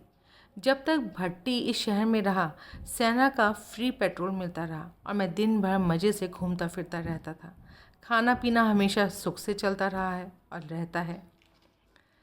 भट्टी फल लेकर लौट आया है। थोड़ी देर बाद राजभवन से खाने का बहुत बड़ा टिफ़िन लेकर बावर्ची नौकर आ पहुंचता है। टिफ़िन में इतना खाना है कि 4 आदमी आराम से खा सकते हैं। मुझे भूख नहीं, सिर्फ सूप ही पीता हूँ। तब तक मेरा चाय वाला दोस्त देखने पहुंच जाता है। भट्टी में ये सिफ्त है कि वो छोटे बड़े में कोई फ़र्क नहीं करता। मेरा दोस्त उसका भी दोस्त है। ले पुत्तर किशन, तू भी खा ले। नहीं साहब, मैं तो इन्हें देखने आया था, आप खा लें। उसने आनाकानी की। तेरे खाने से मर नहीं जाएगा। और पुत्र, फिर राजभवन से खाना आया है, दुआ कर ये साला बार बार बीमार पड़े, मज़े हम लोग उड़ाएंगे। वो भी कई बार हम लोगों के साथ बैठकर पीता है। कभी पैसा ना हो तो उसी के खर्चे से सामान आता है और फिर भट्टी और रवि उसका हिसाब पहली को चुकता कर देते हैं। वो बड़ी अर्थपूर्ण नज़रों से भट्टी को देख रहा है। मैं जानता हूँ कहना चाहता है, क्या इतना बढ़िया खाना बिना दो घूंट लगाए खाया जाए? भट्टी उससे पूछता है, क्यों पुत्र, कुछ सामान है? क्यों नहीं साहब, मुझे पता था आप यहीं होंगे। वो दरवाजे का कुंडा अंदर से लगाता है, शराब का पौआ जेब से निकालता है। कमरे में गिलास एक ही है। भट्टी पवे के आधे हिस्से पर उंगल रखता है और एक ही घूंट में अपना हिस्सा ख़त्म कर देता है। बाकी शराब किशन एक घूंट में कटक जाता है। तब दरवाज़ा खोलकर वे दोनों 4 आदमियों का खाना मिनटों में साफ़ कर जाते हैं। भट्टी मुझे देखकर कहता है, क्यों संतोष, पीने का दिल तो कर रहा होगा। मैं मुस्कुरा भर देता हूँ। फिर वो किशन से कहता है, क्यों किशन, तेरे कितने खर्च हुए अस्पताल में? किशन भट्टी की ओर गुस्से से देखकर जवाब देता है, साहब आपकी ये आदत मुझे पसंद नहीं। साथ पिलाकर बेइज्जती करते हैं। ये मेरे दोस्त नहीं क्या? अब बीमारी का खर्चा वसूल करूँगा। मैं भट्टी से कहता हूँ इस बात को रहने दे। उसे शायद पता नहीं है कि किशन मेरे बहुत नज़दीक है तो उसकी चाय की दुकान, लेकिन सारा महीना मेरा हर तरह का खर्चा वही करता है। खाने वाले का बिल, धोबी के पैसे, रिक्शे में कहीं आऊँ जाऊँ उसके पैसे, ये सब किशन ही अदा करता है। जब कभी कहीं से पैसे आते हैं तो उसे दे देता हूँ। ये सिलसिला अरसे से चल रहा है। फिर रवि और भट्टी शहर में नहीं होते तो अक्सर वह और वर्मा ही रात को मेरे पास होते हैं। कई बार तो उसका हिसाब चुकाने में महीनों लग जाते हैं, जब तक कोई दोस्त या विदेश की कोई पत्रिका पैसा ना दे। फिर किशन बताता है कि आजकल वो रोज़ शिवजी के मंदिर में जाता है, मेरे जल्दी ठीक होने के लिए। भट्टी उसे डांट कर कहता है, पुत्र ये तो ठीक हो ही जाएगा, मेरे लिए प्रेयर किया क्या, समझे, बस जल्दी से शादी हो जाए मेरी। किशन बदमाशी मुस्कुराहट के साथ जवाब देता है, साहब आपको लड़कियों की क्या कमी? उसकी दुकान के ऊपर मेरा कमरा है। उसे पता रहता है कि भट्टी कब कब किस किस के साथ ऊपर आता है। हम तीनों हंसते हैं। किशन को दुकान संभालनी है, कल आने के लिए कहकर चला जाता है। भट्टी एकदम चुप बैठा है। उसका इस तरह से चुप होना खतरे का संकेत है। मैं उसे कहता हूँ कि बताए बात क्या है। वो जवाब देता है, कोई जल्दी नहीं, मेरे ठीक होने पर बात करेगा। मैं कहता हूँ मुझे कुछ नहीं हुआ, अब बिल्कुल ठीक हो। वो बात नहीं करेगा तो मैं सारी रात डिस्टर्ब रहूँगा, ठीक से सो नहीं पाऊँगा। तब वो धीमी आवाज़ में कहता है, सुन संतोष, मैं शादी की सोच रहा हूँ। मैं थोड़ी देर के लिए परेशान हो जाता हूँ। मुझे पता है शादी की बात बताने के साथ साथ भट्टी और क्या सोच रहा है। शादी के बाद वो मेरा खर्चा नहीं चला पाएगा। मुझे जीने का ढंग बदलना पड़ेगा, अपने लिए कोई काम तलाश करना पड़ेगा। लेकिन आगे की फिर देखी जाएगी। लड़की कौन है? यहीं के नर्सरी स्कूल में पढ़ाती है, बड़े गरीब घर की है, लेकिन मुझे अच्छी लगती है। पहले क्यों नहीं बताया, मुझे दिखाया क्यों नहीं? यार शर्म आती थी ना। मेरे जैसे आदमी की शादी की बात सुनकर तुम सब मजाक ना उड़ाते। लगता है कि मुझे और अपनी शादी की बात को लेकर अब भी भट्टी कहीं परेशान है, गिल्टी महसूस कर रहा है। मैं उससे कहता हूँ, देखो भट्टी, ऐसी बातों में बहुत नहीं सोचते। दिल हाँ करता है तो शादी कर डालो। रही मेरी बात, उसकी चिंता छोड़ो। अब मैं साल भर में लगभग $2000 कमा लेता हूँ, मज़े से चल जाएगा। उसे थोड़ी राहत मिलती है। ये कहकर कमरे से वो उठ जाता है। देखो, मेरी शादी का ये मतलब नहीं कि तुम्हारा अलाउंस टोटली बंद। मैं जहाँ कहीं भी रहूँगा, तुम्हारे लिए जब ज़रूरत पड़ेगी तो कुछ भी होगा करूँगा। बस अब तुम जल्दी ठीक हो जाओ। तुम्हें यहाँ से छुट्टी मिलते ही कोर्ट में शादी कर डालूँगा। भट्टी कल आने के लिए कहकर चला जाता है। कमरे में रोशनी है, लेकिन मेरे अंदर के किसी कोने में अंधेरा घुटनों टेक कर बैठ गया है। क्या मैं अनसेफ महसूस कर रहा हूँ? जिप्सी ज़िंदगी में अब क्या कोई पड़ाव तलाशना पड़ेगा? ज़िंदगी का ये ढर्रा रहा है, ना आए की खुशी, ना गए का गम। शहर पर शहर बदले हैं, जड़ें कहीं जमने का सवाल ही नहीं। जब जब भट्टी की किसी अच्छे शहर में तब्दीली हुई है, मैं भी उस शहर में रहा हूँ। इस क्षेत्र की कमान के मुख्यालय में भट्टी 2 साल पहले बदल कर आया था। मैं भी यहाँ आ गया, मैदान से पहाड़ों में। कई बार लगा है कि ये इलाका छोड़ने पर दुख होगा। सीज़न के 2-3 महीनों के भीड़ भड़क्के को अगर छोड़ दिया जाए तो यह शहर और ये स्टेट बाकी समय लंबी नींद सो जाता है। और मैं शायद जन्म से ही सोया हुआ हूँ। एक अरसा दराज तक सोया रहता स्टेट मुझे शारीरिक और मानसिक रूप से रास आ गया है। चलो अच्छा है, भट्टी शादी कर रहा है, अब उसकी तब्दीली होने पर मुझे यहाँ से उखड़ना तो नहीं पड़ेगा, लेकिन जमूंगा भी कैसे। वर्मा रात रहने के लिए आता है। वो मेरी चारपाई के नीचे से फोल्डिंग बेड बाहर खींचता है, खोलता है, सामने वाली दीवार के साथ बिछा लेता है। मैं उसे कहता हूँ मुझे नींद आ रही है। वो लेट जाता है। मैं उसे बताता हूँ कि भट्टी शादी करने जा रहा है। वो उठकर चारपाई पर बैठ जाता है। अच्छा, कहकर सिगरेट सुलगा लेता है। वो अंगूठे और उसके साथ वाली उंगली में सिगरेट दबाकर बंद मुट्ठी के साथ लंबे लंबे कश ले रहा है। जब परेशान होता है तो वो ऐसे ही करता है। मेरे दोस्तों में सबसे कम वही बोलता है और वक्त पर सबसे ठीक बात वही करता है, लेकिन इस समय इस विषय पर कि मेरा क्या होगा वो बात नहीं करता। उठकर सिगरेट बाहर फेंकता और ये कहकर लेट जाता है, पहले तुम ठीक हो जाओ फिर देखा जाएगा। उसकी शादी से कोई मौत तो नहीं आ जाएगी। वो लाइट नहीं बुझाता। उसे रात को कई बार उठकर मुझे देखना होता है, लेकिन रोशनी आज मेरी आंखों में चुभ रही है। उसे बंद करने के लिए कहता हूँ, लगता है वो ना कर देगा। फिर मेरा चेहरा देखता है, उठकर मेरे पास आता है, मेरा माथा छूता है, कंबल ठीक करता है और रिलैक्स संतोष कहकर लाइट बंद कर देता है। वर्मा की यही अच्छी आदत है, कभी भी बहसबाजी नहीं करता। मैं शायद अध सोया था। लगता है कमरे में कोई आया है, लेकिन ज्ञानेंद्रियां गवाही दे रही हैं कि कोई नहीं आया। किसे आना है? वर्मा है, सोया हुआ है, तुम भी सो जाओ। कोई आया है कि भ्रम को भूलो। धीरे धीरे इंद्रियां भी शिथिल पड़कर सुप्त अवस्था में पहुंच जाती हैं। बाहर से सारे संबंध कट जाते हैं। मैं अंदर की ओर लौट जाता हूँ। अचेतन मन जोर जोर से संकेत देता है कि किसी ने कंधे को छुआ है। कारण अचेतन को डांटता है कि इसे सोने दो, कोई नहीं है, कोई नहीं छू रहा। अचेतन के संकेत अवचेतन ग्रहण करना शुरू कर देता है। इंद्रियां फिर से जागृत होने के लिए करवट बदलने लगती हैं। अब दोनों कंधों पर दबाव पड़ रहा है। किन्हीं किन्हीं उंगलियों का स्पर्श गले पर होता है। फिर मैं मुंह खोलता हूँ। अवचेतन बताता है कि उबासी लेने के लिए मुंह अपने आप खुल रहा है। खुला मुंह एक अंधेरी सुरंग के प्रवेश द्वार में बदल जाता है। बेआवाज़ कदमों से कोई अंदर प्रवेश कर जाता है। अवचेतन चेतन मन को खबरदार करता है और एक झटके से मेरी आँख खुल जाती है और उनके खुलने के साथ ही साथ मुंह का सुरंग द्वार अपने आप खुलता है और जो कोई अंदर गया था बेआहट बाहर निकल जाता है। आँखें धीरे धीरे अंधेरे की अभ्यस्त होती हैं। कमरे का दरवाज़ा दिखता है, बंद है। अंदर से कुंडा लगा है। खिड़की के कांच पट लगभग 2 इंच खुले हैं। वर्मा ने ताज़ी हवा के लिए खुले रखे होंगे। तो क्या खिड़की से कोई? नहीं। कारण समझता है। कांच पटों के बाहर लोहे की सलाखें लगी हैं। हवा के पंखों पर सवार होकर धुंध तैरती हुई कमरे में प्रवेश कर रही है।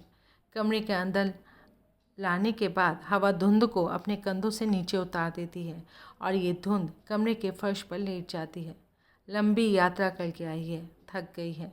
फर्श पर लेटे हुए लगातार करवट बदल रही है, थोड़ा ऊपर उठ रही है।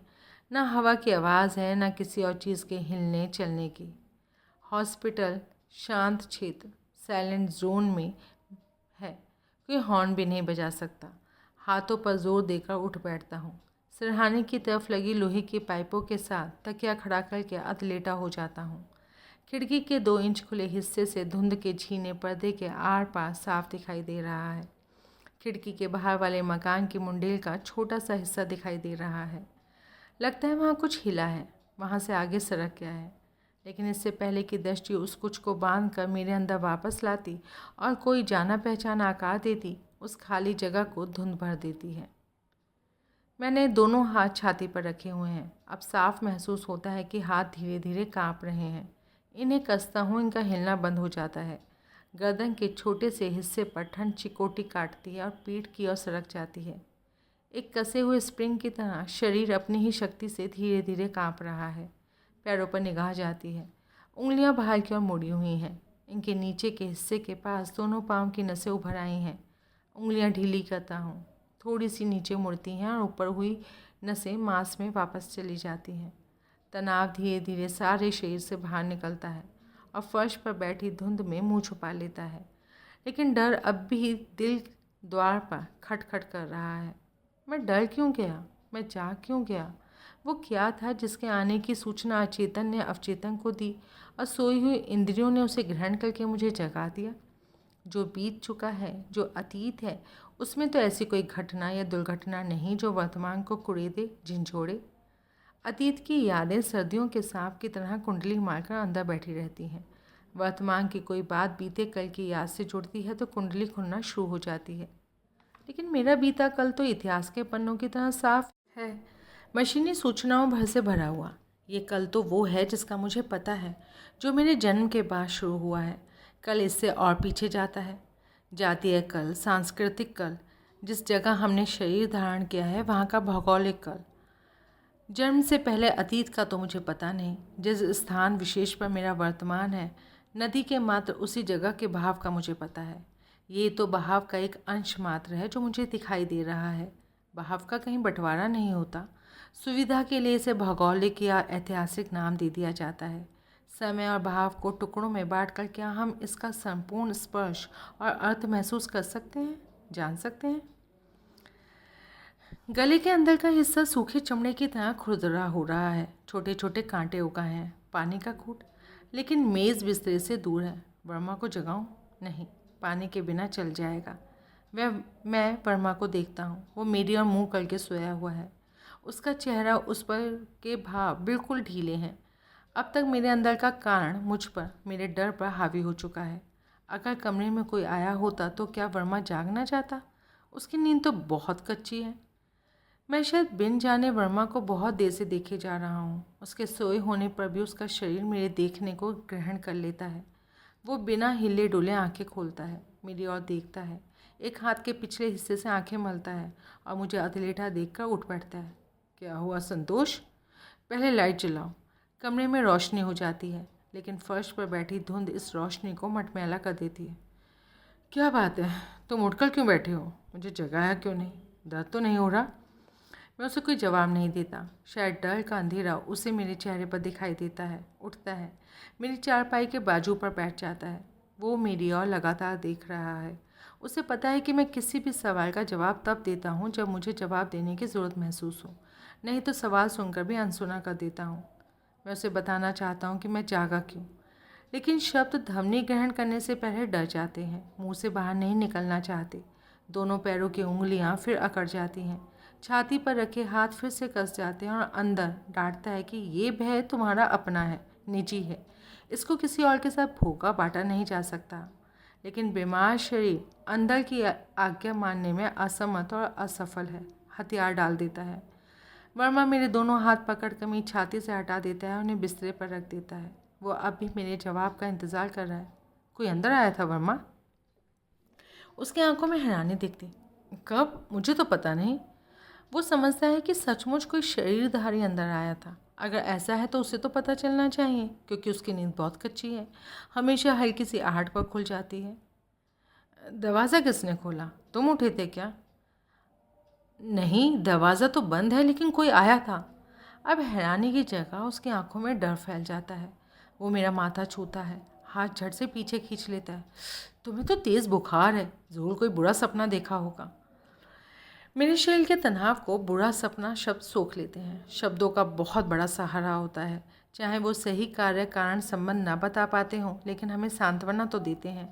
मैं उससे कहना चाहता हूँ कि सामने की छत के मुंडेल के एक हिस्से पर मैंने कुछ हिलते देखा था, लेकिन बुरा सपना शब्द मलहम की तरह इंद्रियों को सुखद स्पर्श देता है। चेतन सारी बात को धकेल कर वापस अवचेतन में फेंक देता है और बीता कल फिर से कुंडली मार कर सो जाता है। वर्मा खड़ा हुआ सिरहाना हिलाता है, मुझे भी नीचे सरका कर सीधा लेटा देता है। मैं उससे समय पूछता हूँ। वो घड़ी देखकर बताता है कि रात के 2 बजे हैं। वो फिर मेरा माथा छोड़कर देखता है। बुखार बहुत तेज़ है, नर्स को बुलाऊं? रहने दो, सुबह देखा जाएगा। उसके माथे पर बल पड़ते हैं। न वो फिजूल बात करता है न सुनता है। आई नो बेटर कहकर नर्स को बुलाने चला जाता है। वो काली नर्स के साथ वापस आता है। अब उस नर्स की गर्दन एक टेढ़े कोण पर अखड़ी हुई नहीं। उसे पता है कि मैं वीआईपी पेशेंट, महत्वपूर्ण मरीज़ हूँ।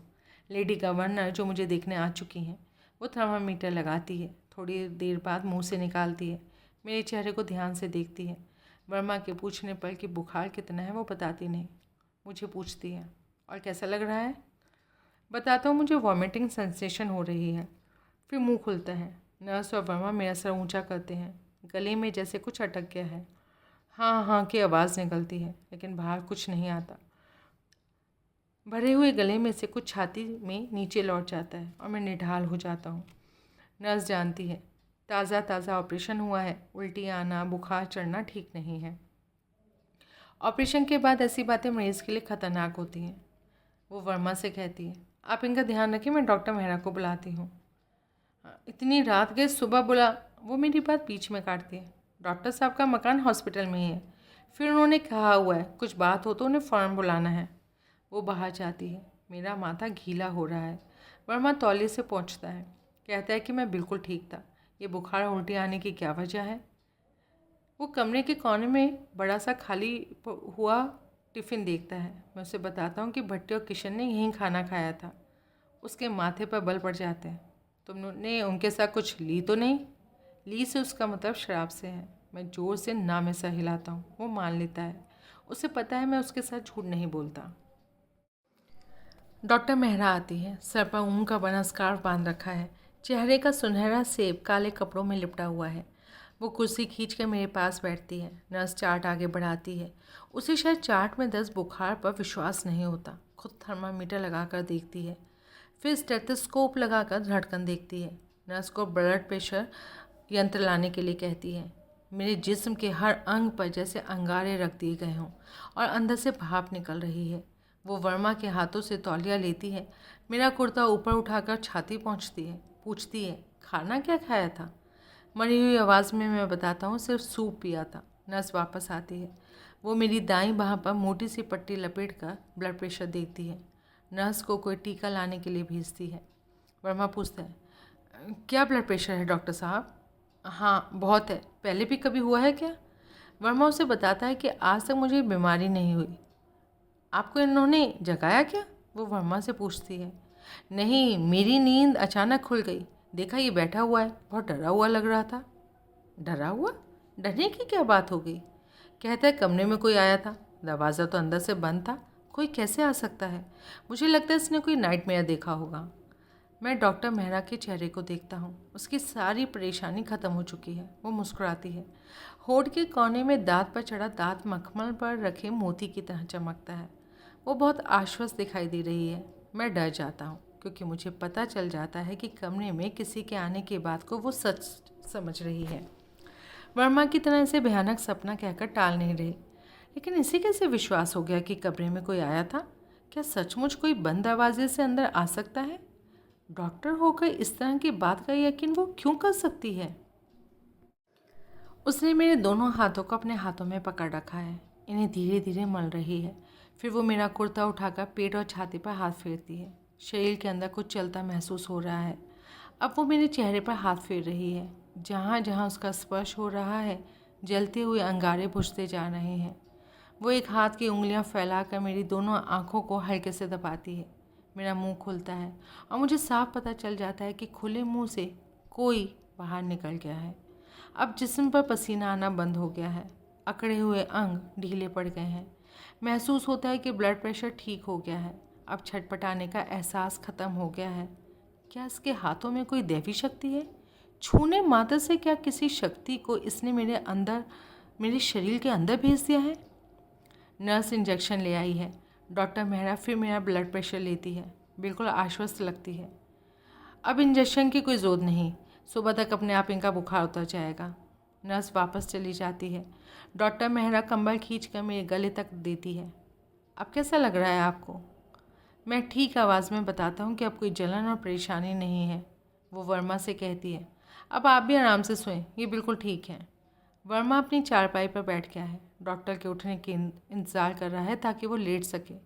वो मेरी आंखों पर उंगलियां रखती है, बर्फ़ के छोटे टुकड़ों की तरह। सर, अब मैं जाऊँ संतोष? उसने पहली बार मुझे नाम लेकर पुकारा है। अजीब लगता है, मैं मरीज़ों की लाइन से निकलकर व्यक्ति विशेष बन गया हूँ। फिर मैं हैरान होता हूँ कि उसे मुझसे पूछने की क्या ज़रूरत है कि जाए। डॉक्टर मरीजों के कहने पर आते हैं, जाते तो अपनी मर्जी से हैं, बिना पूछे। मैं हाँ में सर हिलाता हूँ। मेरी सारी इंद्रियां सुप्त अवस्था के किनारे पर पहुँच चुकी है। वो उठती है, बेआवाज़ कदमों के साथ बाहर निकली, किसी डिटेक्टिव की तरह। अचेतन इसी ध्वनिहीन ध्वनि को ग्रहण करता है और अवचेतन की ओर उछालता है। जो कोई बंद दरवाजे से कमरे में आया था, उसका आना भी ध्वनिहीन था। तो क्या डॉक्टर मेहरा ही? मैं इससे आगे सोचने को खुद को स्टूपिड बास्टर्ड कहकर रोक देता हूँ। इसके बाद मैं बाकी रात निद्रा के काले पालने पर धीरे धीरे झूला झूलता रहता हूँ। खुली खिड़की से अंदर आती रोशनी की लकीरें मेरी आंखों में उंगलियां चुभोती हैं। आंखें खोलता हूँ। खिड़की से आसमान का एक टुकड़ा दिखाई देता है। नीली चादर धोकर सूखने के लिए डाली हुई है। वर्मा उठकर शायद बाहर गया है। एक अधेड़ उम्र की औरत अंदर आती है। हाथों में थर्मस है। वो कांच के चमचमाते 2 गिलास मेज़ पर रखती है। मैं उसे सवालिया निगाहों से देख रहा हूँ। वो बताती है, डॉक्टर मेहरा ने चाय भेजी है। वो थर्मस खोलकर चाय गिलास में डालती है, मुझे पकड़ाती है और चली जाती है। वर्मा वापस लौटता है, चाय देखता है, मुझे देखता है और बिना बोले सवाल करता है। मैं बताता हूँ कि डॉक्टर मेहरा के यहाँ से चाय आई है। चाय पीने के बाद वो शेव का सामान निकालता है, गर्म पानी लेने बाहर जाता है। वर्मा बिल्कुल सलीके से जीता है। रात को सोने के लिए आता है तो सुबह बदलने के कपड़े साथ ले आता है। सवेरे सवेरे नहा धोकर तैयार हो जाता है तो लगता है कि ये आदमी रात को सोया ही नहीं। वो मग में गर्म पानी लिए वापस आता है, फिर मेरे चेहरे को देखकर कहता है, चलो आज तुम्हारी शेव कर डालो। मैं उसे कहता हूँ इसकी कोई ज़रूरत नहीं। वो मेरा कहा सुनता ही नहीं। मेरे बगलों के नीचे हाथ रखकर मुझे बिठाता है, गोद में तौलिया रखता है। मैं उसे फिर रोकता हूँ, कहता हूँ अपनी सूरत देखी है, मुर्दों के बादशाह लगते हो। वो शेव के बाद मेरे सारे जिस्म गीले तौलिए से पहुँचता है। शायद वो मेरे कमरे से मेरे कपड़े कल ही ले आया था। कुर्ता बदलता है। मुझे पीला रंग अच्छा लगता है। सारे कुर्ते इसी रंग के हैं। फिर अपनी पैंट की जेब से कंघी निकाल कर मुझे पकड़ाता है और बाल ठीक करने के लिए कहता है। अब वो मुझे नीचे से ऊपर देखता है, जैसे कोई फोटोग्राफर किसी मॉडल को देख रहा हो। यार पता ही नहीं चलता ये पीला कुर्ता कहाँ ख़त्म होता है और तुम्हारा जिस्म कहाँ शुरू होता है। बिल्कुल मैचिंग कलर है। हम दोनों हंसते हैं। वर्मा चुस्त फिक्रे कहने में माहिर है। वो बताता है 8-10 दिनों में मुझे यहाँ से छुट्टी मिल जाएगी। लेकिन इसके बाद क्या होगा? वो सीरियस होकर पूछता है। मैं ये बात सुनकर हैरान होता हूँ। बाद क्या होगा का मतलब क्या है? डॉक्टर ने बिल्कुल सादा खाना खाने के लिए कहा है, मिर्च मसाला नील। होटल में ऐसा खाना कहाँ मिलता है? Don't be a fool. Doctor का कहा मानो तो सांस लेना भी बंद करना पड़ जाए। To hell with them. Verma थोड़ा उदास हो जाता है। उसे पता है मैं जीऊँगा बिल्कुल वैसे ही जैसा चाहता हूँ। इसमें किसी की सलाह या दखल देने का सवाल ही नहीं उठता। वो अपनी तरह कई बार मुझे भी सलीके से जीने के लिए कह चुका है, लेकिन असफल रहा। अब इस बारे में बहस नहीं करता। राजभवन से नाश्ते का टिफ़िन लेकर अर्दरी आता है। वो पूछता है कि क्या रात को मेरी तबीयत खराब हुई थी। मैं और वर्मा हैरान होकर उसे देखते हैं। वो बताता है कि सुबह शाम मैम साहब डॉक्टर मेहरा से मेरा हाल फ़ोन पर पूछती हैं। आज सुबह फ़ोन की थी तो डॉक्टर मेहरा ने बताया था कि रात को आप बीमार हो गए थे। हम नाश्ता ख़त्म करते हैं। वो जाते हुए बताता है कि मैम साहब आज दोपहर को देखने आएंगी। मैं वर्मा को भी घर जाने के लिए कहता हूँ। घर से कुछ चाहिए तो नहीं? पूछकर वो उठ खड़ा होता है और रात को आने के लिए कहकर जाने ही लगता है कि राउंड पर दोनों डॉक्टर कमरे में आते हैं। नर्स साथ है। डॉक्टर मनचंदा मुझे साफ़ सुथरा देखकर हंसते हैं। क्यों साहब, क्या आज ही हॉस्पिटल छोड़ने का प्रोग्राम है? लगता है किसी पार्टी में जा रहे हैं। इस पीले कुर्ते में तो आप किसी योगी के फिल्मी चेले लग दिखते हैं। डॉक्टर मेहरा के होठों पर भी मुस्कान है, केवल डॉक्टर्स वाली मशीनी मुस्कान नहीं, कहीं कुछ अपनापन लिए। वो मेरी और अखबार बढ़ाकर कहती है, आपने बताया ही नहीं कि आप इतने बड़े राइटर हैं। पहले सफ़े पर मेरे बीमार होने की खबर है, क्योंकि लेडी गवर्नर मुझे देखने आई थी। इसलिए मैं जो अंग्रेजी में लेख वेख लिखता हूँ, बड़ा राइटर बन गया हूँ। इस शहर में खबरें कम ही होती हैं। यहाँ का पत्रकार रोज़ पुलिस स्टेशन और हॉस्पिटल का एक चक्कर काटता है। उसे यहाँ के किसी कर्मचारी ने बताया होगा कि लेडी गवर्नर मुझे देखने आई थी। बस मैं एक मरीज़ से खबर बन गया। मैं डॉक्टर मनचंदा से कहता हूँ, डॉक्टर साहब आपका भी नाम है? लिखा है सर्जन मनचंदा के अनुसार अब कोई खतरा नहीं, फेमस राइटर जल्दी ठीक हो जाएगा। वो कहा लगाकर कहते हैं, तब तो भाई थोड़े दिन और यहाँ रहो। देखो ना, पहली बार अखबार में मेरा नाम आया है। तुम जैसे राइटर कभी कभार हाथ चढ़ते रहें तो मैं भी जल्दी ही डायरेक्टर बन जाऊँगा। जवाब वर्मा देता है, डॉक्टर साहब ये राइटर नहीं टाइप राइटर है। क्यों? डॉक्टर मेहरा हैरान होकर पूछती है। बाहर की मैगजीन्स में छपता है। अंग्रेज़ी में हिंदुस्तान के बारे में जो भी ट्रैश लिखता है छप जाता है। साहब बाहर वाले ट्रैश को तो छापते नहीं। डॉक्टर मनचंदा कहते हैं।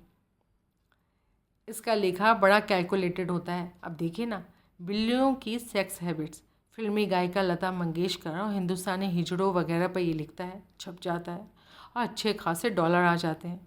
ऐसे लेखों का कहीं कोई तालमेल है आपस में? तो फिर ये राइटर कहाँ हुआ? टाइपराइटर ही है ना। डॉक्टर मनचंदा की छत फाड़ हंसी बुलंद होती है। वो मुझे कहते हैं, आप लेटे क्यों हैं? उठिए, कमरे में थोड़ा सा चलिए, थोड़ी देर कुर्सी पर बैठिए। डॉक्टर साहब, रात को उनकी तबीयत खराब हो गई थी, उठने से कहीं। वर्मा की बात बीच में काट कर डॉक्टर मनचंदा डॉक्टर मेहरा से पूछते हैं कि क्या हुआ था। वो बताती है कि शायद मैंने कोई नाइटमेयर देखा था और ब्लड प्रेशर बढ़ गया था। अरे भाई, बिल्लियों की सेक्स हैबिट्स जैसे लेख लिखोगे तो नाइटमेयर तो आएंगी। चलो उठो, कुछ नहीं हुआ तुमको। डॉक्टर मनचंदा खुद अपना हाथों से मुझे सहारा देकर उठाते हैं। मैं नीचे पैर रखता हूँ। वो दोनों हाथ पकड़कर खड़ा करते हैं। शरीर हिल रहा है, पैर वज़न नहीं संभाल रहे।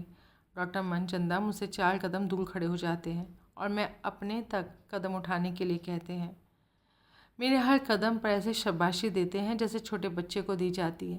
मैं उन तक पहुंचता हूं। अब वो कुर्सी पास खींच लेते हैं, मुझे बिठाते हैं। चलने से पेट के जख्म में खींच तो नहीं पड़ी? नहीं, लेकिन सांस चढ़ गया है, थकावट हो गई। अरे साहब, लेटे लेटे राजभवन का खाना खाते रहेंगे तो चलने पर थकावट तो होगी ही।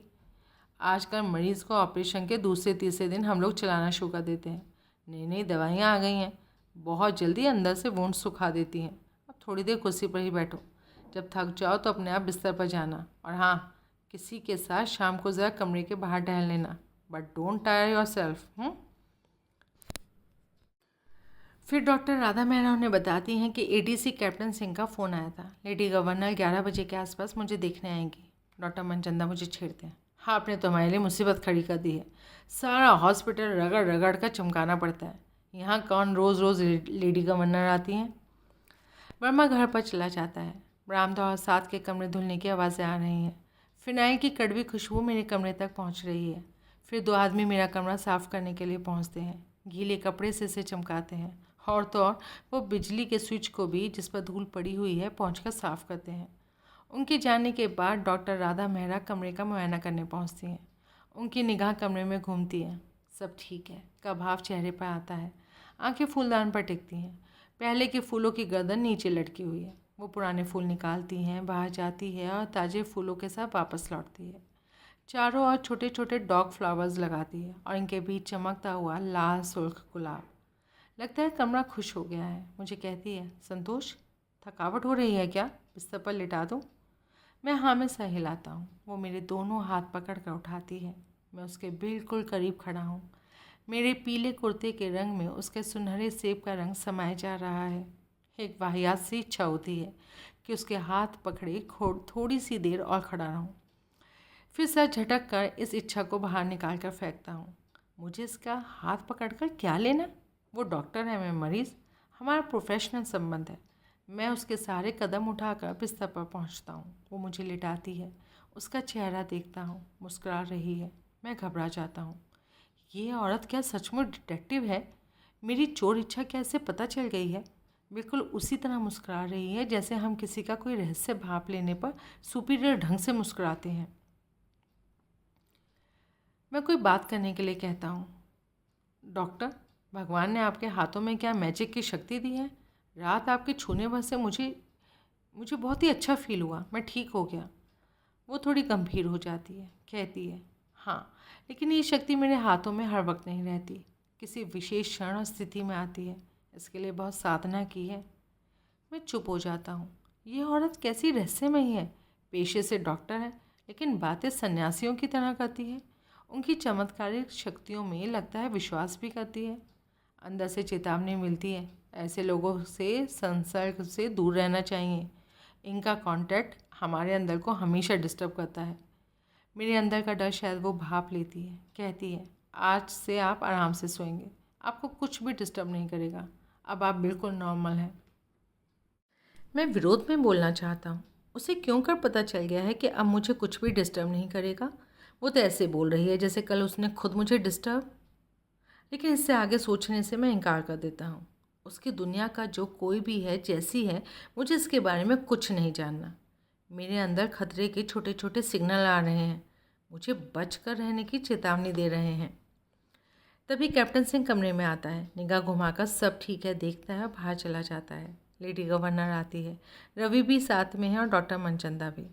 हॉस्पिटल का बहुत सारा स्टाफ कमरे के बाहर खड़ा है। डॉक्टर मेहरा उनका अभिवादन करती है।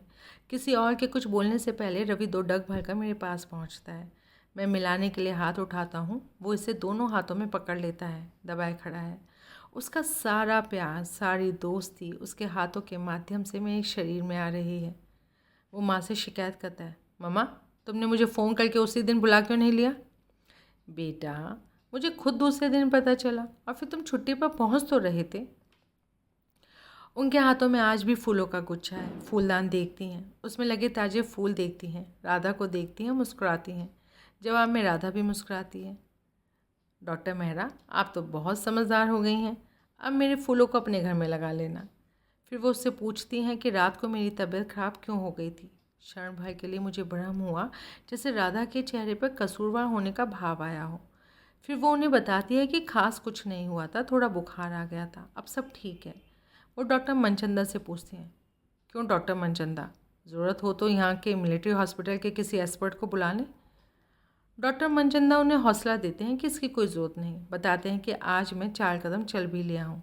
ये सुनकर उनके चेहरे से चिंता दूर हो जाती है। मेरे अच्छे बेटे, मेरे सामने उठकर दिखाओ, मेरे सामने चलोगे तो मुझे हौसला आएगा। रवि मुझे उठाने के लिए हाथ बढ़ाता है। डॉक्टर मनचंदा उसे सेल के इशारे से रोक देते हैं। मैं बिस्तर से उठता हूँ, पाँव नीचे रखता हूँ, थोड़ा सा पैर कांपते हैं, लेकिन इतनी देर इतने लोग मुझे देख रहे हैं, ये क्षण मुझे ताकत देती है और 4 कदम चलकर कुर्सी पर पहुँचता हूँ और बैठ जाता हूँ। रवि की माँ मेरे सर पर हाथ फेरती है। ग्रेट बेटे, यहाँ से छुट्टी मिलते ही तुमने हमारे पास ठहरना है। रवि भी 15 दिन की छुट्टी लेकर आया है, साथ साथ रहेंगे। फिर वो डॉक्टर मेहरा से कहती हैं, देखिए डॉक्टर मेहरा, इसे ठीक करना तुम्हारी पर्सनल जिम्मेदारी है। तुम और डॉक्टर मनचंदा ना होते तो मैं इसे मिलिट्री हॉस्पिटल में शिफ्ट करवा देती। हाँ, यहाँ से कब छुट्टी मिलेगी? मैडम 7-8 दिन और लगेंगे, टाँके खोलने के बाद ये जा सकते हैं। जवाब डॉक्टर मनचंदा ने दिया। वो पूछती हैं कि नाश्ता और खाना ठीक पहुंच जाता है ना? मैं हाँ में सर हिलाता हूँ। फिर राधा मेहरा से पूछती हैं कि फल और टॉनिक वगैरह कौन से देने हैं। डॉक्टर मेहरा उन्हें बताती हैं, थोड़ी देर में पहुंच जाएंगे। कहकर वो एडी सिंह की ओर देखती हैं। कैप्टन सिंह, आप फिक्र ना करें, कहता है। वो रवि की ओर देखती हैं, आंखों आंखों में पूछती हैं, साथ चलना है कि नहीं? मम्मा मैं अभी यहीं ठहरूँगा, आप मेरा लंच यहीं भिजवा दीजिएगा।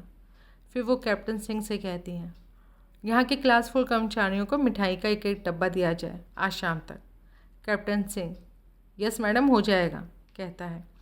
वो सबको विश करके चली जाती हैं। राधा अभी भी कमरे में खड़ी है। रवि कहता है, डॉक्टर साहब आप चाय आप ही पिलवा दीजिए, इस साले के पास तो चाय मंगवाने के पैसे भी नहीं होंगे। हाँ, मैं भी नौकर को घर भेजती हूँ, थर्मस भर कर ले आएगा। और राधा मुस्कुरा कर कहती है, संतोष खर्च का कैसे चल रहा है? मैं उसे बताता हूँ कि दवाइयों के बिल उसकी माँ के पास भेज दिए जाते हैं, वही पे करती हैं। अरे गधे, माँ से कैश पैसे लेने थे ना, दवाइयाँ हम डॉक्टर मेहरा से रिक्वेस्ट करके हॉस्पिटल से ले लेते।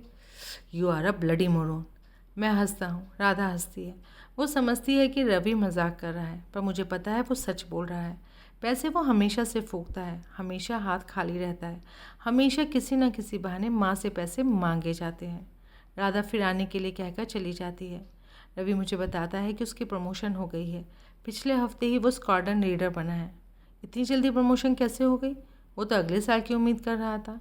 वो हंसकर बताता है कि लैंडिंग करते हुए उसने एक और जहाज़ तोड़ा है, बस प्रमोशन हो गई। याद नहीं पिछली लड़ाई में उसने जहाज़ तोड़ा था तो वीर चक्र मिला था। रवि की शुरू से ही आदत रही है कि अपने बारे में बहुत कम बताता है। वो मुझे पता है कि वायुसेना में उसका बहुत नाम है। वो मास्टर ग्रीन पायलट है। पिछली लड़ाई में उसने दुश्मन के 4 सिबर विमानों को अकेले हमला कर दिया था। उसकी फॉर्मेशन व्यू रचना तोड़ डाली थी। एक जहाज़ मार गिराया था। उसके अपने जहाज़ में लगभग 50 सुराख हो गए थे। एक विंग भी आधा टूट गया था, लेकिन फिर भी इस टूटे हुए विमान को अपने अड्डे पर वापस लाने और नीचे उतारने में वो सफल हो गया था। रूस के टेक्निकल कर्मचारी उन दिनों यहीं थे। मेघ भी रूस का ही था। टूटे जहाज़ को देखकर उन्होंने कहा था कि इसे नीचे उतारना असंभव है, मिरेकल है। मैं जानता हूँ उसकी जल्दी प्रमोशन भी किसी विशेष घटना पर हुई होगी। जहाज़ तोड़ने की बात कहकर वो टालना चाहता है, अपने बारे में कुछ बखान नहीं करना चाहता। मैं उसे बताता हूँ कि भट्ट शादी कर रहा है। वो हैरान हो जाता है।